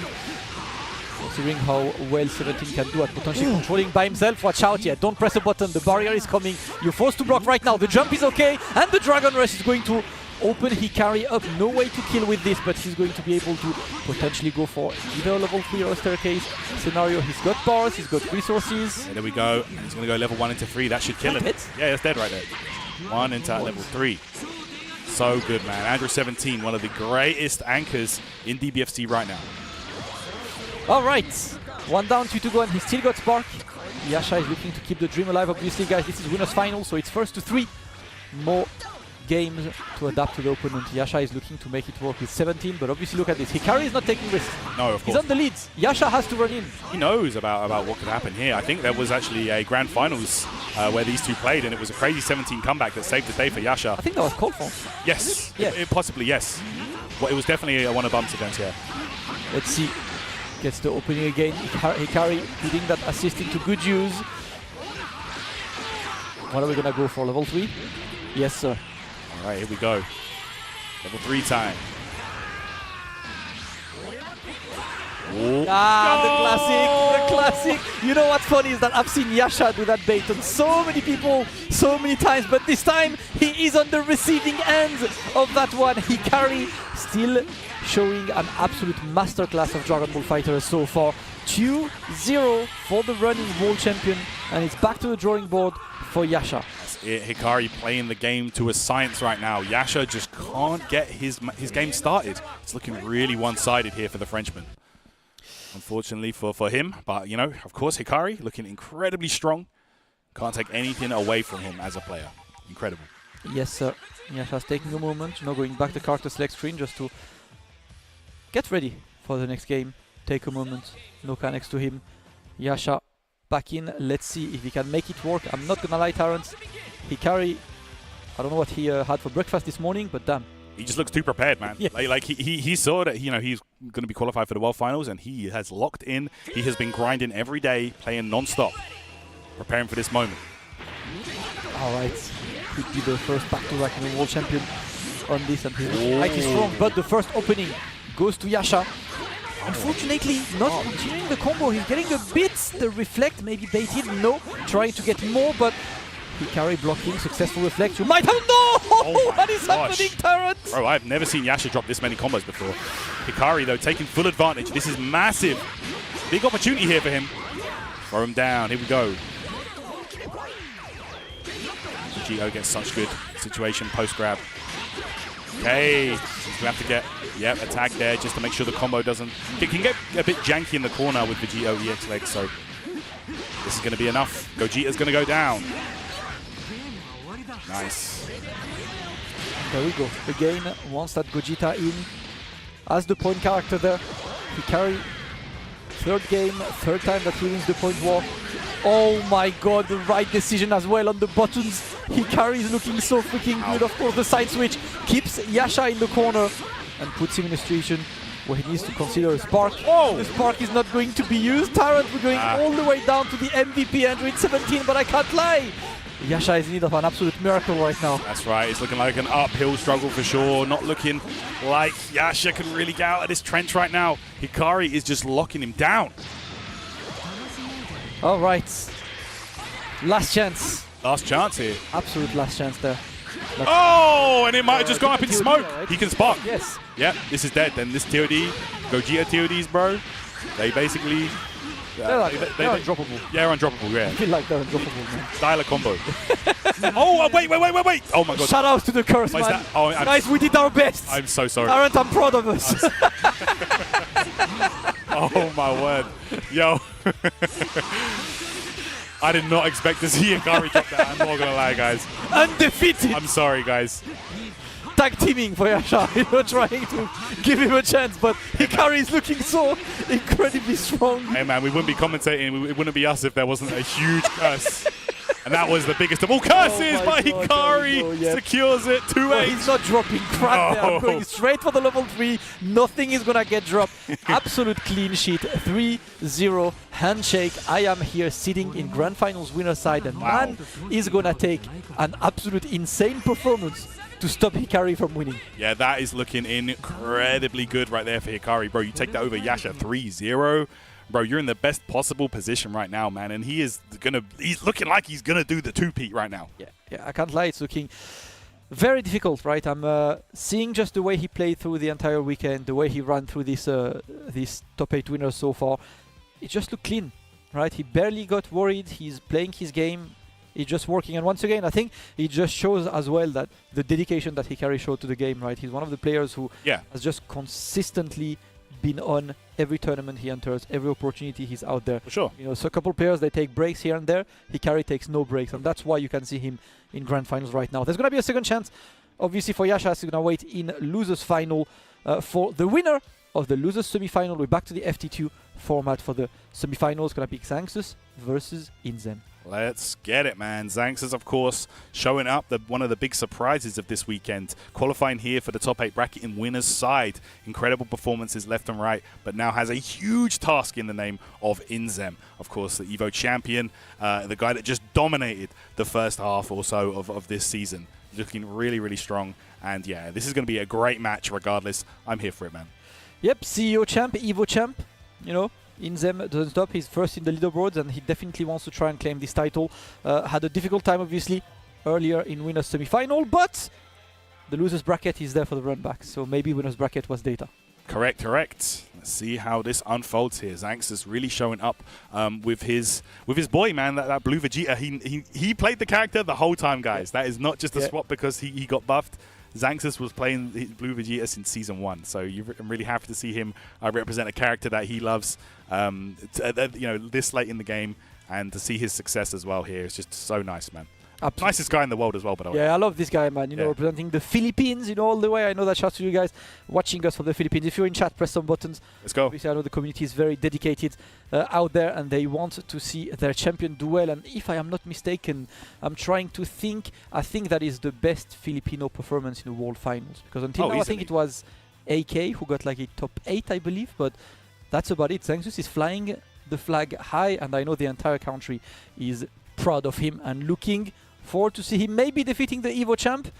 He's looked amazing throughout the weekends. Obviously got stopped by Hikari, but at this point, losing to Hikari is like whatever, right? Like you just lose, it's too good. I mean, the way that he's playing, man, it's just looking like, you know, he's an unstoppable force. But let's see, you never know with these guys, man. Look who we have here in the top 4. We've got Xanxus, who's been putting on an incredible performance.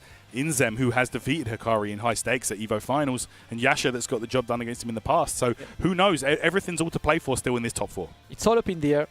For now, it's time for that losers semi-final. Inzem versus Xanxus. You can see the trophy sitting in the middle. One of these 4 players will take that trophy home at the end of the day. Inzem versus Xanxus. And of course, Xanxus plays a very, you know, as you said, right, unusual team, right? That Lord Buller points. Yeah. Blue Vegeta, Super Saiyan Vegeta. It's not a team that you see every single day. And he's been very efficient. His decision-making especially is quite impressive. Absolutely, yeah. Really, really strong stuff. Just with all 3 of these characters, you know, like you said, it's a very unusual team composition, but that really does work. He makes it work. He really utilizes the high damage of Cooler and Blue Vegeta, and then just the solid play of Super Saiyan Vegeta to hold it all together. And I tell you, man, I've been playing Cooler for a minute, and I'm surprised more people don't use him. I think he is a really strong character in this version of the game. He's strong, and you can see just the one thing with Xanxus, 3H. Yes. 3H deletes neutral. Yeah. Right? It deletes so much, and people are not used to facing a character with a movement that's so potent. It's Gogeta 4's H Lariat, but it's full screen. And it doesn't use meter. That's right, that's right. It gives you a big combo. Like, it gives you everything, you know? Yeah, you know, it was buffed so that it not only goes through projectiles only, it goes through assists. Yeah. So if you time that well, you can actually cook people left and right if they call their assists badly. And, you know, Cooler was actually one of the characters that I think did pretty well against Labcoat when she was running right. Yep. Being able to 3H through the spin and stuff like that. But let's see how this one unfolds here. Here we go. It's going to be Inzem versus Xanxus. Losers semi-finals, guys. Let's see who's going to advance on to play against Yasha. Losers final. All right, Inzem, one of the most optimal players out there. I love his team as well. That team is very, it's very him. You know, that's what the team is. So let's see the base Vegeta looking to put some pressure, and all he does right now is try to keep that Cooler away, looking to get the mix to land. And there we go, the fake high into the low. Man got schmixed, and we go for the corner loops. So good, man. Inzem's execution just incredible, but unfortunately does get a drop there. Let's see. Oh, you're in the corner now, and he's got Happy Birthday. Gonna spark up and keep it simple here. Inzem should be able to take out 2 characters, Damascus. Trying to think, can he kill the Super Saiyan Vegeta? Because he might kill the first character first. Nah, that's too dead. Yeah, that's too dead, right? Yeah, that's excellent. That is an absolutely incredible Happy Birthday to start the match. Inzem, we said he's optimal, and he's showing why. He's playing absolutely perfect. Xanxus already down to only 1 character after less than 30 seconds. Damn. Wow, that's crazy. Inzem with an incredible start here. And sometimes, bro, those Happy Birthdays, that can be really what seals the deal in Dragon Ball FighterZ, and it's almost out of your control if it happens or not. Yep. Whenever it happens, you know that you're going to have a very tough time bringing it back. So far, Inzem is like this with 3 fully healthy characters. And all he's looking is to bait that spark. He actually had it baited, but not in a situation he can punish it. Gets another opening, and there we go, just going for the combo. That's going to be for level 3 into the mix. Your Inzem might display the golden letters on a string card. We might see it, and if it is, that's a legit perfect 2. Yeah. Okay, here we go. Gonna throw him. Go the 1 into 3 here. Okay, Android 18. I think if he had an extra half bar, he might have swapped to Cell. Cell, yeah. But regardless, it's going to be 18 here for the God mix. Let's see how Xanxus defends. Oh, he doesn't, and that should be enough. Inzem. Oh no, a big drop. Okay, Xanxus finds his way out. No perfects today, he says, but never mind. Inzem closes it out sharpish. Damn. With an almost perfect. Inzem, absolutely dominant entering this loser semi-final. He wants to get to that top 3. He wants to establish his name, you know, in the Dragon Ball FighterZ history after winning EVO this year. Xanxus, can you bring it back? Let's find out. Okay. Oh my gosh, and that's going to be a lift. No? Just tries for the pressure this time. Okay. Didn't have any assists, I guess, so it would have been no confirm. Wants to keep the pressure, makes sense. Got to watch out. Oh my god, wow. He tried the cross-up. That's crazy. did he 2L to actually counter the cross-up jump 2H? If he did, Xanxus, you're an absolute G. That was crazy. As for those who don't know, that jump 2H from base Vegeta hits cross-up. Yes, it does. Yes, despite him being in front of you, it's extremely hard to block, but Xanxus has the same tech with Cooler. So yeah, I was about to say, kind of ironic that he did it on Cooler. Yeah. Cooler actually has that option too. That was the first character we found this week, right? Cooler. Yes. We find it before base Vegeta. Yeah, that was the anti-lab coat tech. Yeah. All right. Much stronger start by Xanxus, stopping the shenanigans attempt by Inzem. And Lord Buller keeping some pressure on. Yeah, he's just keeping the simple. Oh, 6-7. Okay. To the corner we go. Yep. Cooler hits so hard in these situations. See here, and he gets good Oki as well in the corner. Overhead, yep. Combo off that overhead as well, hits meaty enough. And here we go, Inzem finds the mark. So, the best cell, free. Yeah, he's ridiculous, man. And this time, oh! Yep, we extend, going for, oh no! Reset time, maybe a drop there. Yeah, a little ambitious there by Inzem, but he's gonna take his time. He lost the spark, so Xanxus takes a good situation there. Lots of drops today, Taradar. Yeah, there has been a lot of drops for sure. Kamehameha. The jump, of course. Inzem on point with that, and there should be a dead Cooler. There we go. There we go, bro. Non-cannon, not allowed. Not welcome. Get out. Get out. Bye. Show him the door. Inzem takes that Cooler down, and now it's a 2v2. Bit of an advantage on the Xanxus side, both on resources and life. Open with a dash block into 2L, but Inzem is happy to block, and now there is no assist, so he's just going to wait and see what Xanxus is about. We're back to full screen. Ooh. Nice conversion. Yeah, for sure, for sure. Surprised he didn't go for the level 1. Super, yeah. Blue Vegeta, one of his best confirms is that super off of the key blasts on full screen. Regardless. Oh, opened up by the 17. Knocked down. Okay, here we go again. Going to be guessing here. Xanxus needs to find his way out. Not easy. Best Oki in the game. Yeah, find the way. Oh my god. That is dirt. He's 2 for 2. That is dirty as hell, man. Oh. It's like, it really looks like it's going to hit, so you're happy to block, and it ends up being an empty jump. Incredible play by Inzem so far. He's really making it hard for Xanxus to ever be successful on defense. And with this, Xanxus is down to Super Saiyan Vegeta, alone against Inzem's 2 characters. Oh, make the miracle happen.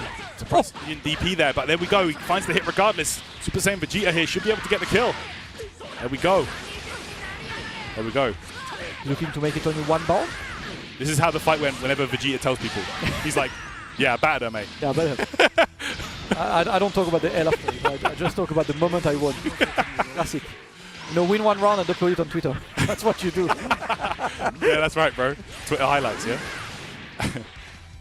Let's see. We take our time. Xanxus is on full life and he's not really taking risks. He knows that Inzem is the one who has to run after him. He doesn't want to risk getting hit by one of the perfect attacks, so he's keeping it fairly safe. Yeah, you have to watch out. That perfect attack, still an absolute demon. Oh my gosh, check the approach. And Xanxus should be able to close this out. We should be going to 1-1 Damascus. Yep. Yes, sir. He continues the combo regardless. And there we go. Letting him know. Yep, letting him know. That's why I kept silent, because I was like, I am not channeling any kind of cursed energy towards this guy. Let him finish the combo. Xanxus evens it up. It is 1-1 in this losers semi-final. Winner of this will join Yasha in losers final. Xanxus already having the performance of his life. Can he go further? Let's find out. 1-1 here. Want to put it past him. Triple overhead. 2 is not enough. Yeah. Need to keep you on your toes. Of course, gonna go for the optimals in the corner. Yep. Inzem keeps it there. Oh, no. You're going to be in trouble now. Oh, weird, like... It's quite annoying, right, because of the way he bounces. Yeah. Hard to be ready, but regardless, man, Kula might be shown the door right now after 2 supers from Inzem. Or even 1, actually. That's crazy. 1 bar needed. Yeah. There we go. Optimal as hell. Yeah, Inzem always has the best conversions of any stray hit. And now his base Vegeta...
Oh, no, we're back. Sorry, we're guys. back. Audio. We're back. Technical difficulties, but we're back. Okay, we're back. We're so back, guys. We're so back. Let's go. Race is averted. Oh, and look at that, just in time for Inzem to hit the rocket kick into the spark and close out the set. Yeah, okay, that's going to do it. All right. Efficient for Inzem. We're so back, but so is Yasha has to do a production for fixing this in a record time. We're so back. Inzem taking the win, and Xanxus, unfortunately, that will be the end of his absolutely incredible performance this weekend. 4th place. A big 4th place in the World Championships. That is not an easy feat. And you know, he may have lost, but look, he has a big smile. He knows that he has a great performance. And yes, Inzem's like, yeah, I made it. That's it. Let's go. You better stay sitting, bro. I've got to play again. Oh, man. We've got some crazy matches on the way. We're going to have Inzem versus Yasha coming up next. But big shout-outs to Xanxus, of course. An incredible run. Yes, just really showing us that, you know, he's definitely one of the names when it comes to DBFC, representing his home country of the Philippines and just putting on a great show, being an all-round good guy. Absolutely. You know, love this guy. You know, well-deserved performance as well. Shout-outs to you, Xanxus. And I know that you have an entire country who is proud of you right now in the Philippines. But this top 3... At the end of the day, I want to say that's the top 3 that makes sense considering this season, right? With Hikari in Grand Final, Inzem being there, and Yasha being there. These 3 have pretty much been the ones running Dragon Ball FighterZ this season. So it kind of makes sense. The question is who can get the crown, but maybe more importantly, who can take Hikari down? Because goddamn. Oh my gosh, yeah. I mean, both of these, like everybody in this bracket has beaten, the last 3, I say. This top 3, they've all beaten each other on different platforms. So, you know, it just comes down to, can you do it today? And right now, it is looking like Hikari is undefeatable. 2-0, 3-0 to make it here to the Grand Finals winner's side, bro. And, yeah, man, like, if you're Hikari right now, you're in the best possible position to be the repeat World Tour champion right now. But you know Yasha and Inzem are not going to let that opportunity go easily. Absolutely, and with 2 matches, maybe 3 for a grand final reset left on this bracket. Don't forget, guys, to check out the merch. You can check out the official Bandai Namco store for all of the Dragon Ball games Battle Hour merchandise. They've got some cool stuff. You got t-shirts, you got hoodies, you got mouse pads that are Dragon Ball game themed, and the merch is only available until the 14th of April to the US customers. So don't miss out. You can scan the QR code. You can go to store.bandainamcoent.com, secure your products, get some of the goodies, and enjoy some of the Dragon Ball swag. Absolutely, guys. Scan the QR code, get involved, and yeah, get yourself some of that sweet Dragon Ball merch. But with that, guys, we are gonna be crowning our new or repeat Dragon Ball Fighters World Tour champion, guys, right after this break. So don't go anywhere. We'll be right back with the top 3. Let's go.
A full season of Dragon Ball FighterZ is going to culminate here at the Dragon Ball FighterZ World Tour Finals 2024-2025. Only 3 players remain in that race to the biggest title. There is the world champion of Dragon Ball FighterZ. Yasha, Hikari and Inzem are the 3 remaining players. Man like Tarrant, who can stop Hikari? Bro, it is looking like nobody can, because this weekend he has not lost a game. Guys, group stage, top 8 bracket, my man is sitting in winner's side and has not lost a single game. So right now it's looking like, I don't know, man. It's tough to say, you know. Yeah. What more can you say than that? I can't lie. We said it, right? We've watched him all weekend. You know, I've watched him all season. He looks unstoppable. He looks, you know, ahead of the curve. I think he showed it because we've seen a Yasha that looked very strong yesterday. He finally beat his curse of the group. Like after 2 years of losing in groups, he finally made it to that top 8 winner's side. He defeated Inzem 2-0 earlier, and then Hikari was a complete roadblock against Yasha. That was such a difficult matchup. Yasha had some time, you know, to go back to drawing board, because right now Hikari is waiting on the winners, on the grand final side, winner's side, so you need to win 2 first to 3s against him, and the losers final is going to be a run back of the winner's semi-final. Yasha won 2-0 earlier. Inzem had time to potentially adapt and bring back a new strategy. It's now a first to 3. Let's find out, man. Let's see how this one unfolds. Like you said, they played earlier, and yeah, Yasha was the one to take that and run away with it. But Inzem, the kind of player that will go back, look at that loss, and really try to figure out what happened. You know, he didn't have a lot of time to do it, but you know he's been thinking about that the whole time. And this is his chance to get that run back. Inzem versus Yasha. Losers finals, World Tour finals. All right, and I know France is all behind Yasha. Shout out to Reza, who is restreaming. Shout out to the Solari fans, who of course are there looking to see their player bring a title home to the team, one of the biggest teams in France. They're going to go for a quick button check, of course, before going to that losers final. Yasha versus Inzem for a chance at taking Hikari down in grand finals. Hikari is waiting like the final boss, Tarrant. Absolutely, he really is right now, and he is looking like the one that cannot be stopped. But it's going to be down to one of these 2 to take this set and advance on and play against him in that grand finals spot. So you never know, man. Like, honestly, we've seen both of these guys do the unthinkable before and take down Hikari. You know, Inzem, who could forget that epic Evo grand finals just last year. And of course, you know, Yasha has definitely taken it over Hikari a couple times in the past. You know, they've ran it back and forth, and who could forget that Evo grand finals where it was in fact Hikari to take over Yasha. So there's storied rivalries here between these 3 players. Yes, sir. Players who have met each other, you know, in multiple different stages around the world, and now all of them are looking for their shot. And of course, you know, among these 3, you've got Hikari, the running champion, Inzem, the running Evo champion, and Yasha, the player who he's got, so throughout his career, he's got 12 major victories, right, in terms of power events, of big offline majors, 12 victories, countless podiums, you know, countless top 3s, top 4s, but he always fails very close when it comes to the super majors, you know, like 2nd place at Evo, 3rd place at Evo, and the World Finals have not been a lucky charm to him until today. Can he finally defeat this curse and bring the trophy home? You know, he came all the way here to make a statement. Absolutely. It's not impossible for either of these guys to do that. But yeah, you know, when it comes to the World Tour stage, like you mentioned, yeah, it has not been kind to Yasha in the past. You know, the last year and even the year prior to that, it's not been a good look for Yasha. He did not make it through the group stages, but this year, you know, the 3rd time was the charm for him, but this is not going to be easy here. He's made it all this way to top 3, but now standing in his way is Inzem. Very, very difficult considering the dominant performance he had earlier on in this season.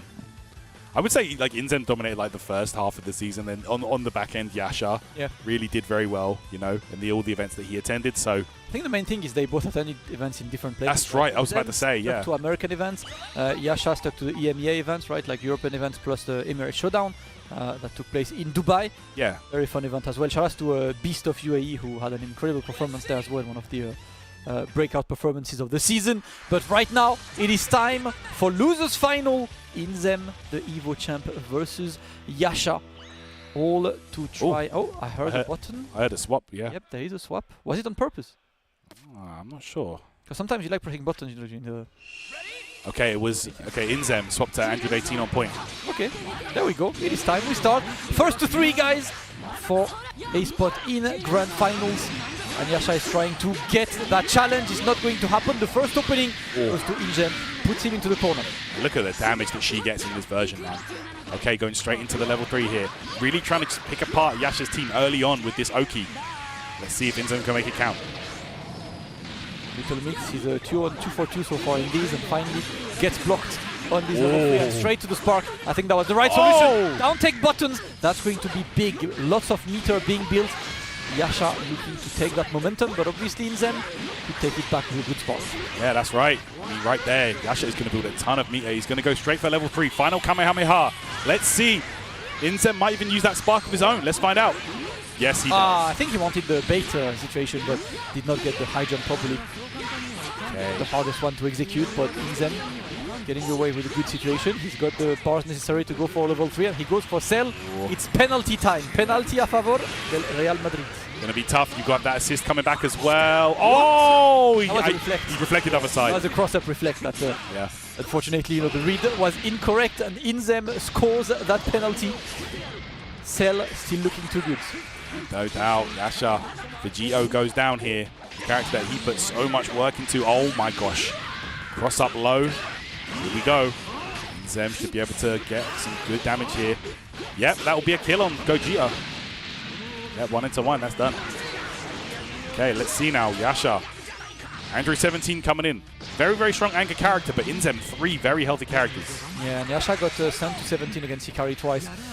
Couldn't manage to make it work. He's got no spark right now. It's not looking like the greatest game. At least he gets the knock-knock. The door is open. You're going to be able to put your opponent down. Maybe go for level 3. Yes, you get a left-right after this. Yeah, man, and they sped up those wreckers as well, so they're very hard to deal with. Oh, he tried to DR, but no. Inzem jumps out. Does not get a punish, though. Let's see. And reflect there, the overhead double. Okay. The defense was successful, but eventually you get opened up. Base Vegeta. Ooh, relentless. Ooh, lots of super dashes. You know what? Yeah. Try to block this, brother. Crazy business there. The EX knee drop pays off, and another drop from Inzem. Yasha looking to escape that situation. He's still in the corner, still forced to block. He's desperately trying to escape. He at least escapes that Cell C and puts Inzem in a situation where he has to block. But I've seen Inzem blocking these before, but not this time.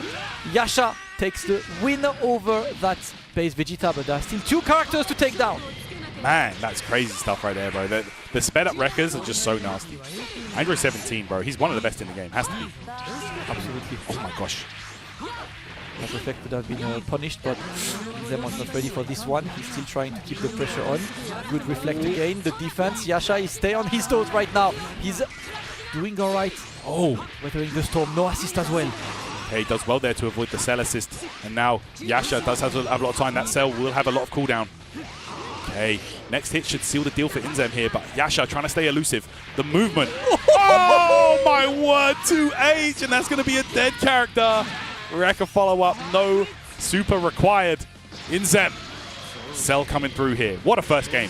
Inzem losing patience there, and now Yasha is looking to maybe get the 5M. You could see he wants that medium starter. He wants to put that Cell in a guessing situation. The backdash, and that's going to be immediately confirmed with a level 3. Inzem is not trying to drop a thing right now. 1-0 for Inzem in this first 2-3. Yasha was getting close, but a bit too hard to make this happen game 1 time. Very, very tough situation there for both players. Very tense scenario, but it was Inzem to take advantage there and confirmed that rolling crush perfectly into the level 3 here. Yasha needs to rethink the strategy, I believe. Listen, the strategy is stop losing your first 2 characters and be good with the third. I think that happened against Hikari earlier. There we go, the round start. But unfortunately, round start is not taken. Yeah, I think the assist popped him up a bit too high maybe for that to work out. Yep, he's looking to get more. At least he's blocking for now. Watch out for the mix, the empty jumpy. Gosh. Going to get the opening, and Inzem looking to not drop those. He got victim of a couple drops as well in game 1, so that's be back. Yeah, I've seen a few drops from both these players actually in this top 8. You know, very uncharacteristic, but here we go. Mix in front. That's so hard to deal with. Okay, let's see. Yasha going to try and make this count here. The combo in the corner. 118. Next touch will get the kill, but oh, what a reflect. Yep, decided to go for the reflect and it worked. Yasha just blocking now. Watch out for the barrier. A good one. See, he sees the barrier. He delays an assist call, defensive assist call. Excellent counterplay by Yasha. He remains aware of his surroundings and he should be able to destroy that Android 18. That was beautiful right there. Great call there with the 17 A assist. That assist is kind of busted, but regardless, we're going to get the kill. Let's see. Oh my gosh, there 2S. Full confirmed time. Send the beam. All right. Hey, Inzem, level 3 on the way here. Penalty time. Yep, and he does have Vegeta assist to confirm the rolling crush Yep. if he so desires. Yasha might consider sparking the reflect. He did it again, but immediate counter for Inzem as he is about to get the kill on that Vegito. He had to use Spark, so at least it's not too big of a nail for Yasha right now as he still got the Spark to work with. Maybe he can successfully defend against Inzem Sparked antics and maybe claim the lead, but not an easy feat against Cell. And that excellent combo extension there, but there we go. Yasha finds the mark. Okay. Here we go, gonna get that corner position once again. It's gonna be 17 with the level 3 most likely. Might just go for some pressure afterwards. Okay, Inzem has to defend. Good luck. Oh, how do you defend against that though? You simply don't, my friends. Oh, It's a clean opening as well. He's going to be able to seal the deal with this and goes for Gogeta back on point. Yasha, 2 characters and a Spark against that lone base Vegeta. Inzem carefully considering the options right now. It's not going to be the easiest feat, but let's see if he can make it work. Knock, knock. Goes close. Oh no. Yeah. hey, just using that DP spark. If he gets the hit though, and he should be able to build an absolute group of meter, a huge drop. Oh man. It's unfortunate there for Yasha goes to low 50-50, man. Yeah, there we go. Oh, again, another one. Tarrant. So many drops from Yasha today. Brother, this is a windy game right here. Windy indeed. And we're not in Chicago, we're in San Francisco. Indeed. Let's go. There we go. And that's dead. That's 1-1. At least Yasha manages to somehow clutch this one after quite a few drops. But thankfully, you know, these drops were not in a situation that would make him lose the game. But you've got to brush it up. Yasha like these can definitely betray you in the tense situations. That's it. Yasha simply had to lock in there. That's all he needs to do. But it's very, very hard against a guy like Inzem who's just so scientific when it comes to breaking down his opponents. Oh my word, look at that confirm. The assist cool. So strong. Oh, here we go. Man, look at this movement right here. Oh my, he actually had the hit. That jump M hits all over the place, That bro. was a weird hit as well. Yeah. Yeah, Garcia's going to work. And now Inzem's getting his own knockdown. Yasha's happy to wake up and block. Just looking at Cell, what do you got? Things are happening on the screen, Terrence! Yeah, you're not wrong. Man, super dash. We've seen some exquisite super dashes this weekend, I have to say. Oh my god. Alright, let's go. He's trying to challenge with the 5L.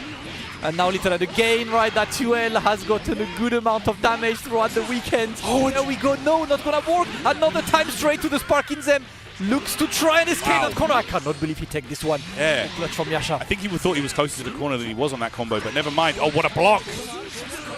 Oh, yo, that was nearly a finished cell right there. Hey, good jump back. That was genius. All right, we're sparking. Oh, he tried to continue that other combo.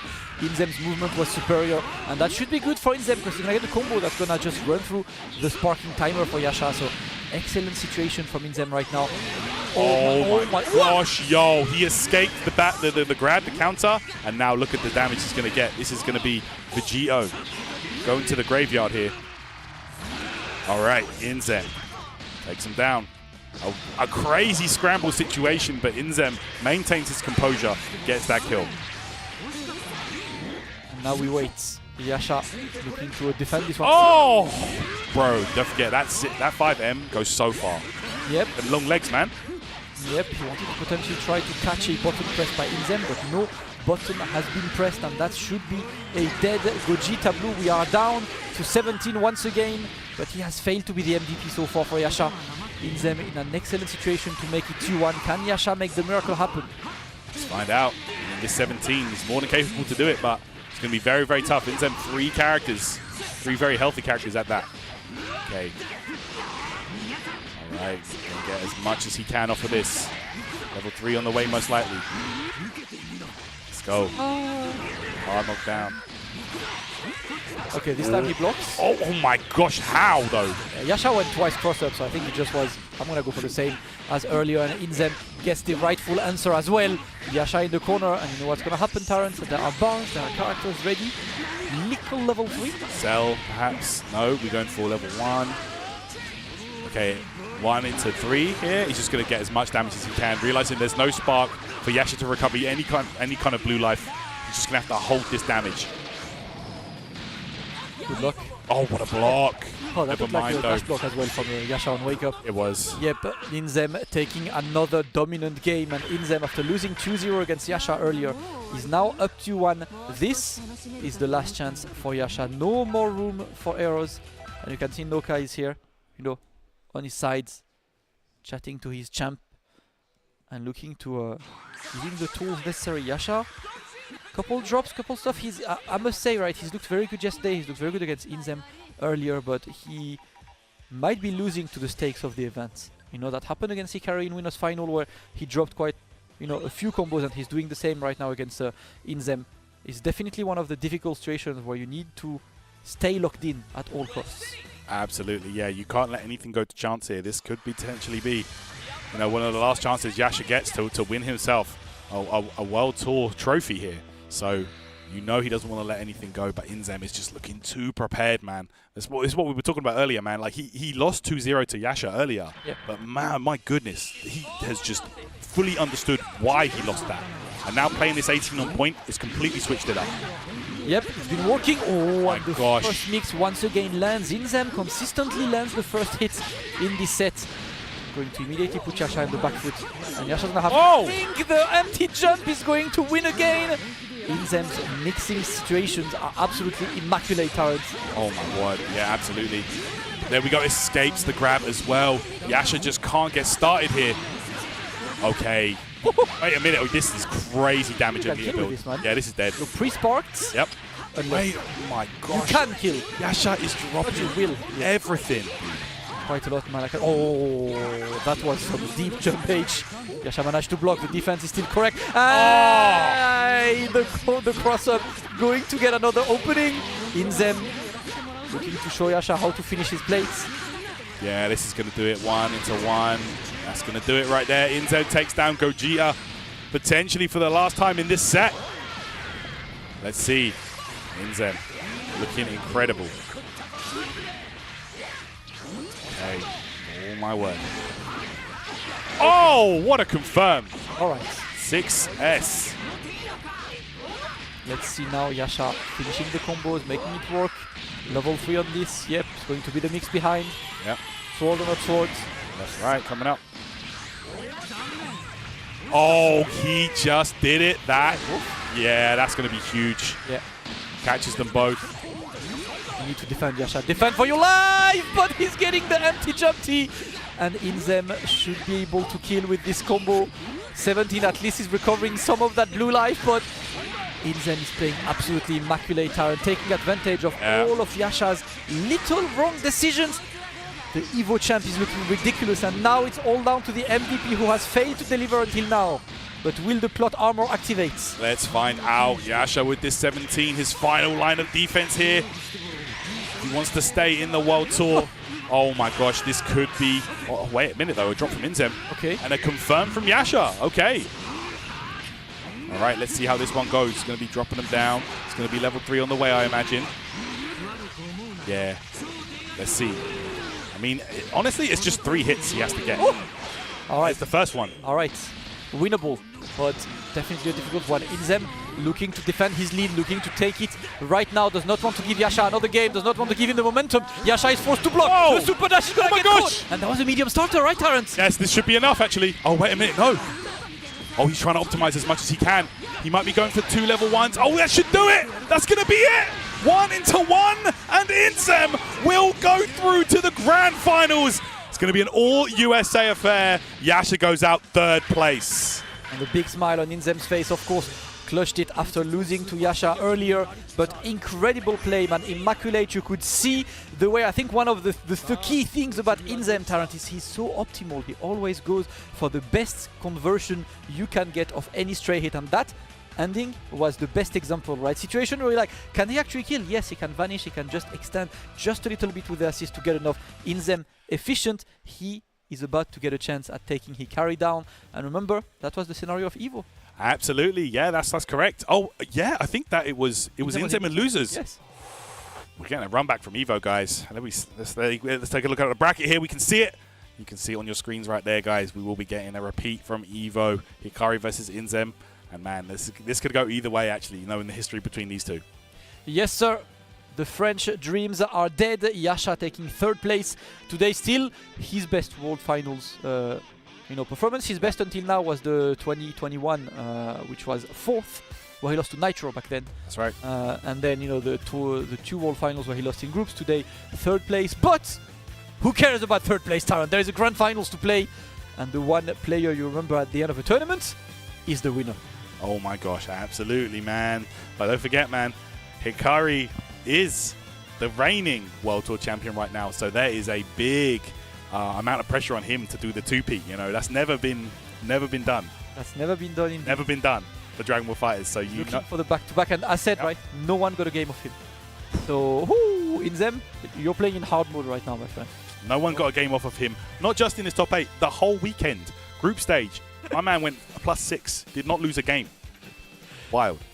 Absolutely wild, man. He's looking so incredibly solid, but we have seen Inzem being able to completely crack Yasha, and now he's about to play the same team, but different player. That's right. Hikari showcased how good he was over Yasha in winners final, and now it's time. Big handshake pre-grand finals. These two have met in a couple finals. And it's going to be time to decide. On the left side, it is Inzem. He's the Evo champ. He won CEO this year. He's the player who has been consistently grinding and always finds a meta-defining team, no matter what the patch is, to make it work and pushes the team to the limits. Against him is Hikari. He claimed that team. That team is his now. He's the master. He's the world champion. He's an Evo champ. Second at Evo this year. This is the battle of the two potentially most consistent players out of the last 2 years. So well-deserved Grand Finals position. Absolutely, man. And no doubt, like, just two players that really did sort of, you know, after the whole, France versus USA event a couple years ago, these were two of the players that really did kind of push the game forward and eventually, you know, bring that USA level really to the forefront. And showed why, you know, these guys are incredible at the game. You know, just redefining the meta, redefining the characters and the way that they're played. And it's just really cool to see them come to fruition here in the World Tour Finals. Not just at Evo, of course, on that big stage, but another huge stage, the biggest for Dragon Ball FighterZ here. So this is incredible to see. Yep. These two, as you said, have been the main artists of establishing why America is the best nation on Dragon Ball FighterZ right now. Yep. They kept winning, they kept reaching Grand Finals, and now they're both looking for a World Tour Finals win. That would be the second time for Hikari, or the first time for Inzem. That's right. Yeah, this is the one trophy for GBFZ that has eluded Inzem this whole time, if you think about it. Yep. Wow. This is going to be crazy, man. I'm really ready for this. All right, no button check. The players are already ready. We are ready to go straight to the grandest of finals. Inzem has a massive task ahead of him because he needs to win 2 first to 3s. Wow. Round start key blast, and it works. Let's go. Well, you couldn't have asked for a better start there from Inzem. Finds the mark. There we go, that base Vegeta, the character that he loves so much. Okay, yo, that 17 assist got cooked as well. Yep. He's waiting. Super Dash not going to be punished. Hikari is okay blocking right now. He knows there is no assist, looking to get the movement. And so far, both of the players are looking like absolute brick walls until Hikari breaks it. Yeah, that's right. Blue combo there. Inzem not taken out successfully. Let's see. It's going to be an excellent situation for him. Down, Dragon Rush. And now you're forced to block in the corner. Watch out. Oh my gosh. And bro, this is what I'm talking about when it comes to Inzem. The way he studies his opponents, do you know how prepared you have to be for that? Like, he knows Hikari likes the IAD there, and he got the kill. Huge counterplay from Inzem. Absolutely huge indeed. That 2H was absolutely insane. He's the player who showed the most reliable counter throughout the season to Hikari, and he's showing that he got it. First character taken by Inzem, and the C assist is going to take the momentum once again. Inzem starting that Grand Finals in the best of ways. Huge. This is going to be a mixture. Reflects all day, though, from Hikari. Okay, staggering that string. It's going to be in front there. Okay, look at this damage here. 1, 3. Yep. Right. We're going straight to level 3 right there. And now, trying to go for the ID. Now we reflect. And 17 is looking good. Little dash, but we take those, and that's a dead 18. Yep, 18 going to go down. That's it.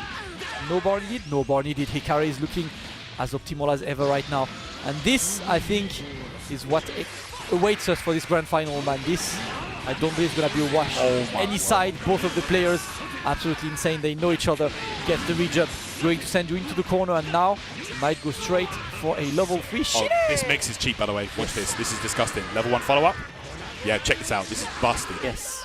Good luck. Very nasty. Oh, Hey, yeah, he knew. Oh, he tried to stop that super dash with a jump L. Unfortunately, the timing was not correct. Inzem gets around looking for the C assists. All he wants is stay away from Hikari right now while that sparking is on. Okay. Here we go. Hikari, that spark has been expired now. Inzem does have the gel free card, but man, one hit on Vegeta. I mean, maybe not this one, not scaled starter. We'll get the kill, but you know, Inzem does have a way out with that spark.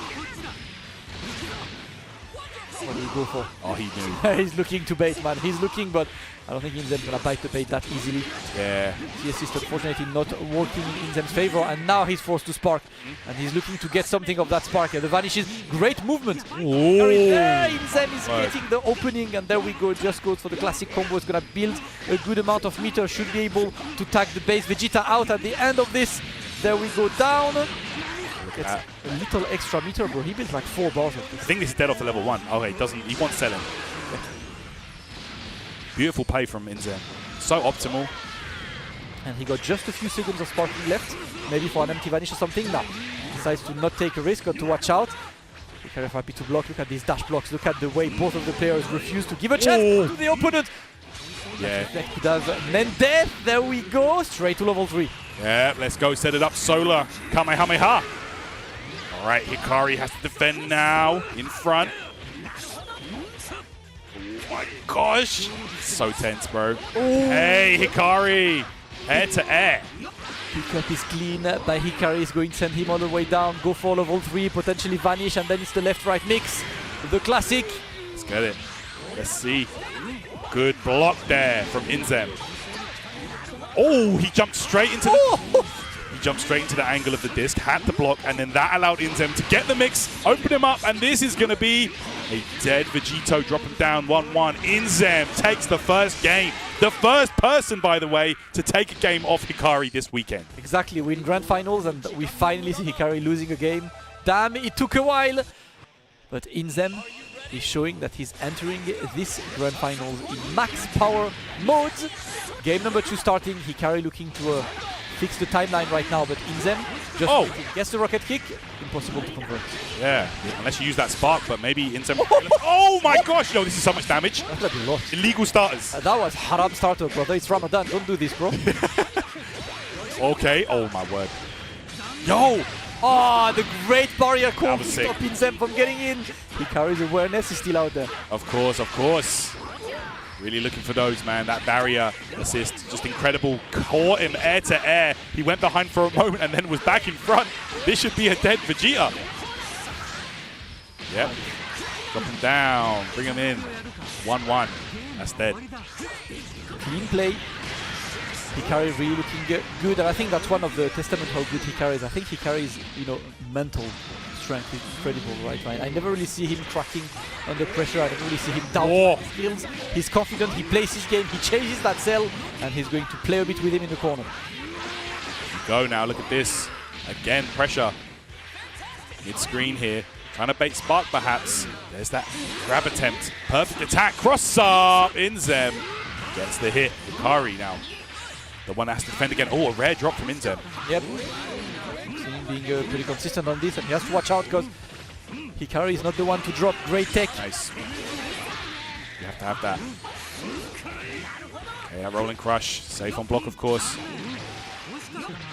Defending, but caught by the tap DR.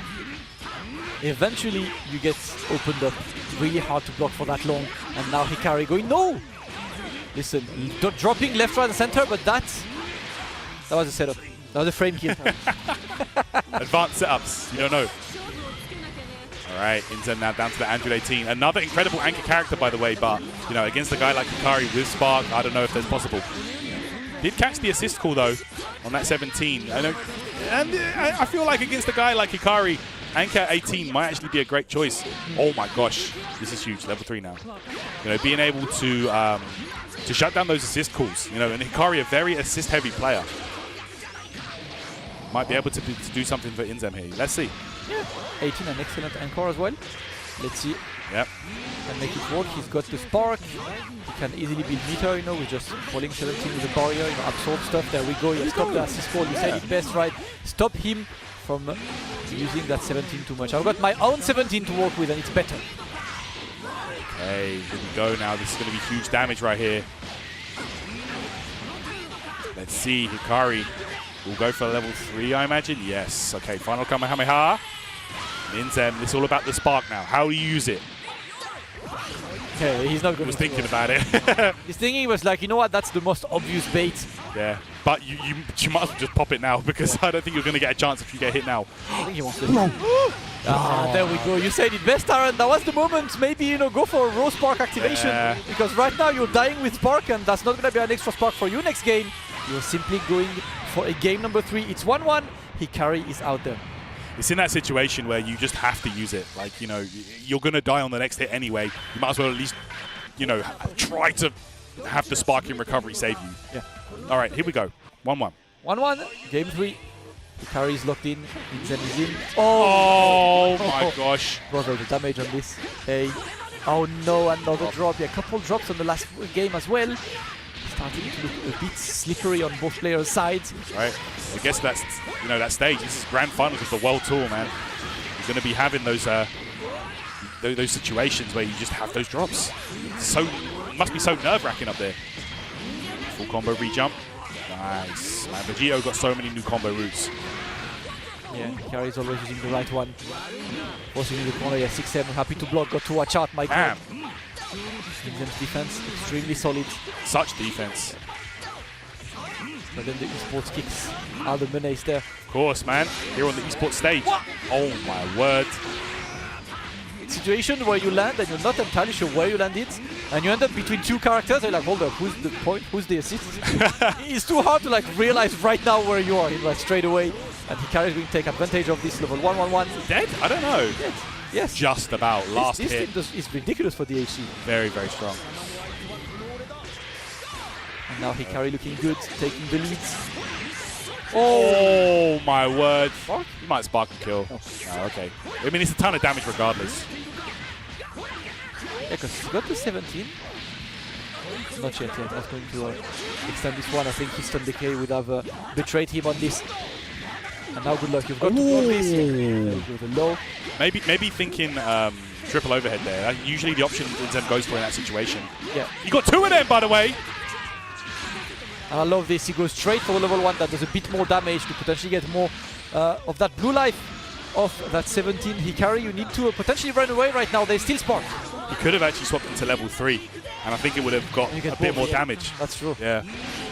Decided not to bet that much, right? Because you're not sure you're going to get that 17 in. For sure, for sure. Take what you can get at this point. I mean, Hikari, that blue life is recovering. You can see him playing a bit more defensively. Beautiful play there, calling that assist at the right time. Again, the 17 assist is doing wonders. Oh my gosh. Another drop on it. There we go. What a pickup. Oh my god, Inzem is just so sick. Yeah, he's going to get enough bars to go for the level 3. And the mix, there we go. It is time. As Sharon used to call this level 3, this is level 3, you use it once and you're in Grand Finals. In Season 1. Shout outs to Sharon, bro. And the Spanish scene, man. I love those guys. The borrachos. For real. Oh my god, he's still up! Bro, that was the 17 layers of defense situation. That was actually crazy business. And it's going to be enough to kill here. Level 1 into level 3. That's going to do it. Hikari takes out Android 18 here. There we go. Down. And now we've got that base Vegeta in. Hikari is looking just as dominant as ever. He has yet to lose a set. He's lost his first game against Inzem, but the entire set is going to be another story. What the hell is still working? Man, and look at this here. Hikari going to get the confirm again. Don't know if he's going to get enough bar. Oh, yes, he will. That's it. Oh, my gosh. How on earth did he kill there? Hikari just optimizing every last drop of damage out of that combo. 2-1 lead here. Hikari is one game away from being a back-to-back champ. He has been the force to be reckoned with all season, whether it's offline or online tournaments. He is still locked in. He is working well. He represents the stick nation as well, man. As a boomer using a stick, you know, I'm always happy when I see stick players do well. Hey, man, he's been holding it down for a minute. Yep. Let's see. We're going back to character select, just Inzem looking for a time to breathe. He's just taking a moment to think, and Hikari is locked in. Look at this. No emotion. Straight tuned into the game. That's it, man. Straight hands. Let's see how this one goes, man. Hikari one game away from being a back-to-back World Tour champion. Never been done before, but we might see it here today. After the next match, you never know. Yep. He has been, you know, the most dedicated Dragon Ball player this season, Hikari, and definitely puts a lot of work on this. We are back, of course, home in the Cell Games Arena for what could be the final game of these Grand Finals, unless Inzem starts to put an incredible performance. That first game was really good, and I heard once again a swap. You can see the smile on Hikari's face. Is Inzem going for the 18 point again?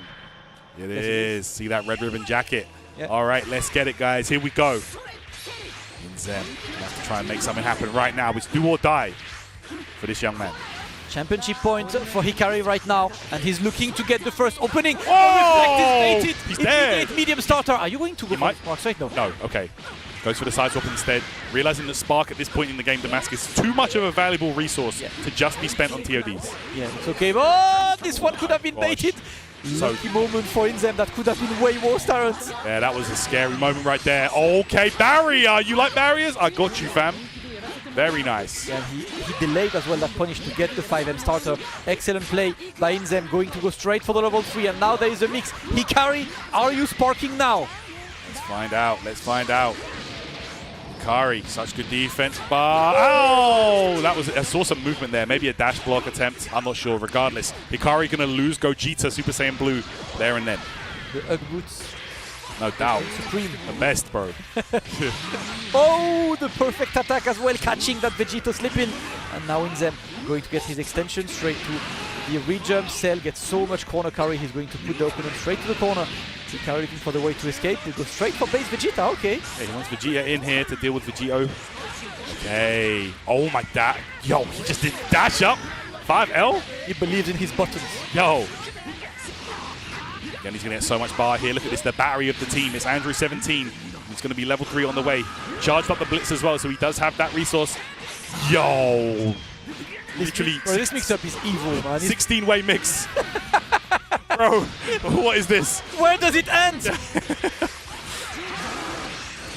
Oh my gosh, yo, he absorbed all of that. You see how much meter that Inzem just got from that? That was a ton of meter. Wow. The kind of thing that you can't afford to do against 18. Giving her so much to work with. There we go. You should be able to go for level 3 then, thanks to Hikari powering him up. That's right. His opponent, level 3. Time for the mix. As we're going empty jump same side. Okay, let's Empty see. low? Empty low? Where are we at? Cross up? Oh! Empty low indeed. Inzem here. Going to be going to work. I don't think he can get the resource to kill. So not the worst drop in the world, but that will be a confirm into the kill on Andrew 17.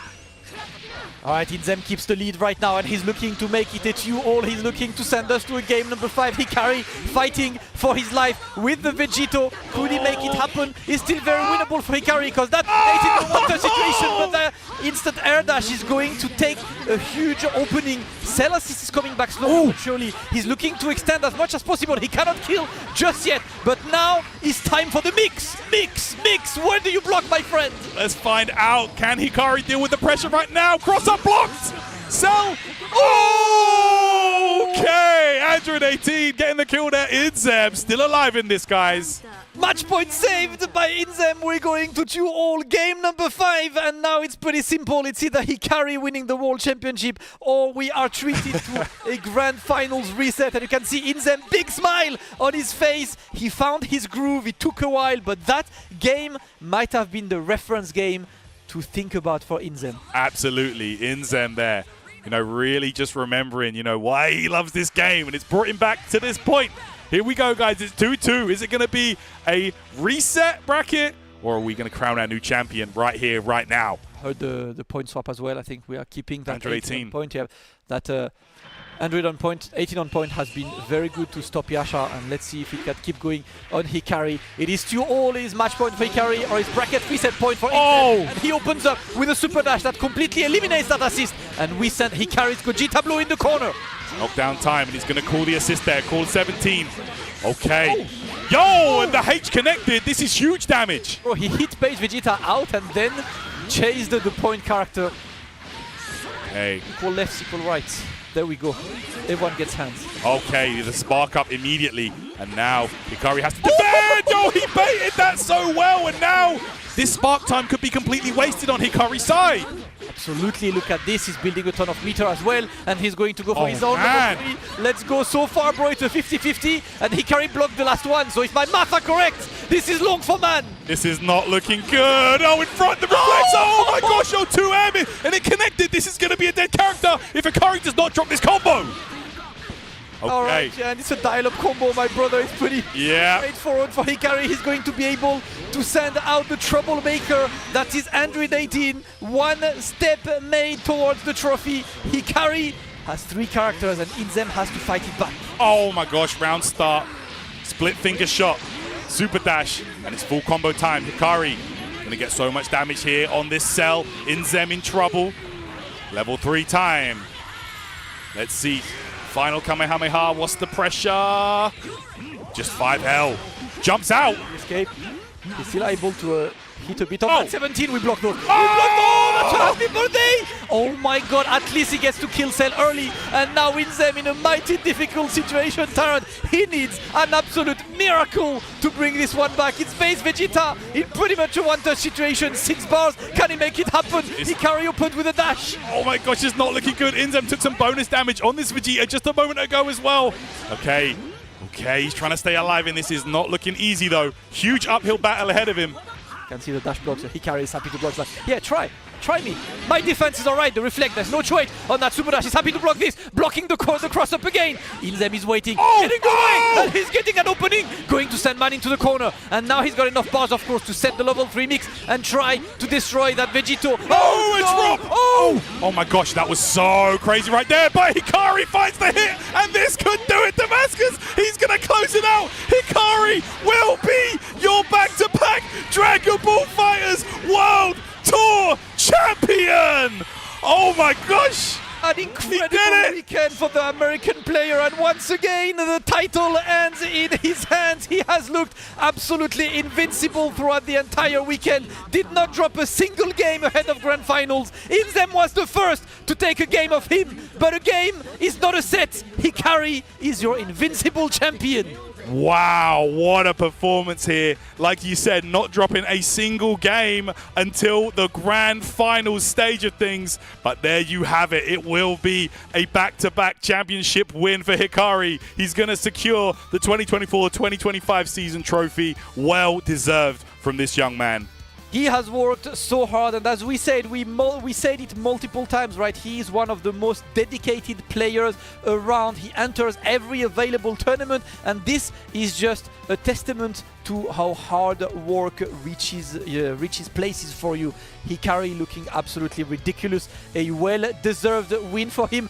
Back-to-back champion. Inzem did his damn best for a great grand finals, a very exciting one as well, but unfortunately, Hikari is simply too strong. Simply looking too good right now. You know, at the end of the day, hard work pays off, like you said, and he doesn't get any more hard work than that, to be honest, with the way that he played, with the way that he was preparing for this event for each and every single one of his opponents, and you could see it right there, paying off on the main stage. I mean, to be honest though, like Inzem with an incredible shot there. Like we've seen him beat him in the past as well. You know, Evo Grand Stage, for example, but man, like right here at the World Tour Finals, Hikari was simply too good for everybody else. Absolutely. He may have been the villain of the scene, but a villain eventually loses. He does not. He's just too good. He's the boss. The final boss. Exactly. That's what I'm saying, man.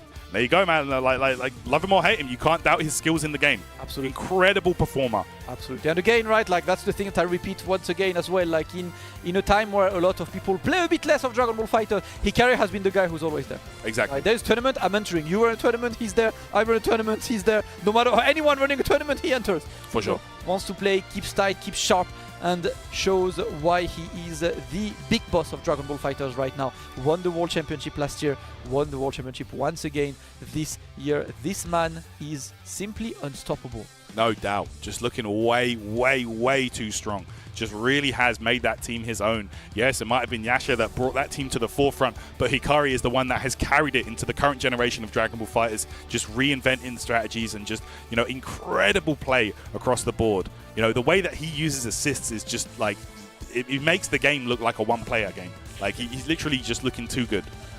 Really strong performance, but, you know, and I feel like this World Tour was just a really nice round off to the season, because we saw a lot of mix of old and new. You know, we had Mado here, we had like HookGangGod here showing up. You know, Xanxus. You know, we had some of the new blood as well. You know, Legendaryymuffin, for example, Plug even showing up and doing well. So it's really cool to see these guys. Just a really well-rounded World Tour in terms of old and new players. Yeah, exactly. That's what I love to see, man. It's quite a lot, you know, to take on as well. Like seeing all of the players, long running, maybe new players. This has been a very exciting one over the weekend, and we've been blessed with a lot of crazy games, man. The good performances, Namul as well. You know, one incredible. A guy who, like, a lot of people were not familiar with because he hasn't really traveled until now. He only went to FV Major this year, and he comes in, you know, eliminating some of the biggest names on the scene. This is what the competition is about. No doubt, man. Really, really nice to see. You know, good to see everybody come together and just show why this is, you know, this is the Dragon Ball game, bro. Dragon Ball Fighters, you know, it's been here for what, 6-7 years, but man, this game is just incredible. We love this game, and it's just, there's nothing like high-level Dragon Ball gameplay on the big stage. Like, there's nothing like it, guys. Absolutely. I love this game. The hype of this is absolutely insane. But with this, guys, we are getting our trophy ceremony ready. The players are ready right now. It is time to give them the medals they deserve, of course, prizes to be awarded. So how about we start by the 7th place here. He is hailing all the way from South Korea, was second at FB Major and got a breakout performance this weekend. It's going to be Namul. Let's go. Big shout outs to Namul. Incredible run here. Really showing up and showing out. Good stuff. Love to see him, man. He's been a very, very fun one to watch, Terrence. Yeah, really, really fun to watch. Second, of course, needs no introduction. HookGangGod, of course, guys. Really love this guy. On 5th place, man like Zane, the only player qualified to 2 World Finals this year. He still has another World Finals next week. And tied for 5th is the new blood, as you said, Legendaryymuffin. I love this guy as well, man. Everybody showing up and showing out. And a huge shout outs to Xanxus coming out here all the way from the Philippines and really just putting on a breakthrough performance. You know, he's been playing for the longest time, but man, like, this was just his best performance to date.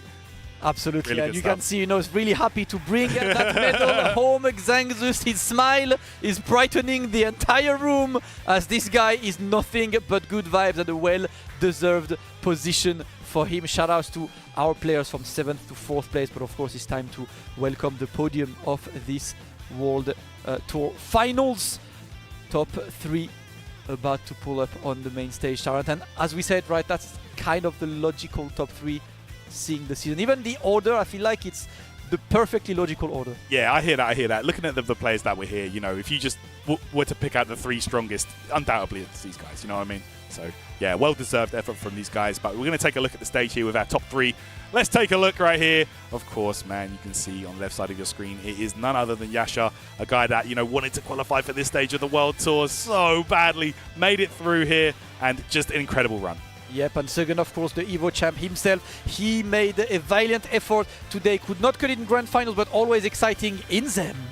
And of course, your champion, guys. And then we're going to get the trophy raised in just a moment here. And there you have it. Your back-to-back Dragon Ball Fighters World Tour champion, none other than Hikari! There we go, lift that trophy up, you deserved it. You got last year's Shenron trophy, you have this year's Ultra Instinct Goku trophy.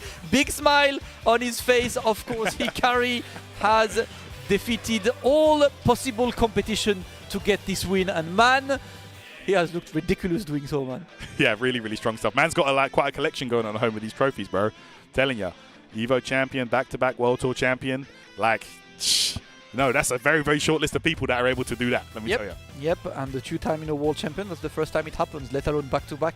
Hikari definitely shows that he has been leading the way for Dragon Ball FighterZ, and he's always there, right? If the game is there, he's present. You know that, it's going to be Evo France this year with the Dragon Ball FighterZ, and, I'm expecting Hikari to show up in France, like, come and take his title and potentially leave. So that's the thing, right? The hype never stops.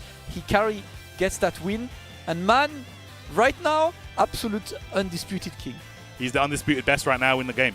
Until a huge tournament of the stakes of Evo, we know Dragon Ball FighterZ will be a main stage game at Evo France. Yes. So I expect, like you say, I expect to see him there. I expect to see everybody here pull up to that event, and that's going to be an incredible showing for Dragon Ball FighterZ there as well. Of course, a big celebration of the community. Shout out to, of course, all the community for Dragon Ball FighterZ, all of you guys, for joining us in chat all weekend long. That will close the World Finals of Dragon Ball FighterZ. An excellent one. Big shout out, of course, to our production for carrying the entire weekend on this. Much appreciated, always. Of great matches. Shout out to you. Always fun to always fun, man. With my bro, to Jake Ryan and Ringe. We out there, man. We are out there. And the weekend, of course, is not done in terms of gaming. Man like Tyrant, Dragon Ball FighterZ is finished. We still have the dramatic showdown coming up for Dragon Ball Sparking Zero. It's gonna be at 2 p.m. PT. What time is it PT right now? It's 12 PT. So in about 2 hours, there's going to be the Sparking Zero tournament. We'll be back to have some fun with some more Dragon Ball, because the Dragon Ball hype never stops. But guys, thank you so much for joining us today. Man like Ty out there, we're closing that World Championship. Shout outs to Hikari for being the big champion. And see you soon on our channels around for more Dragon Ball FighterZ. See you soon, guys. Take care.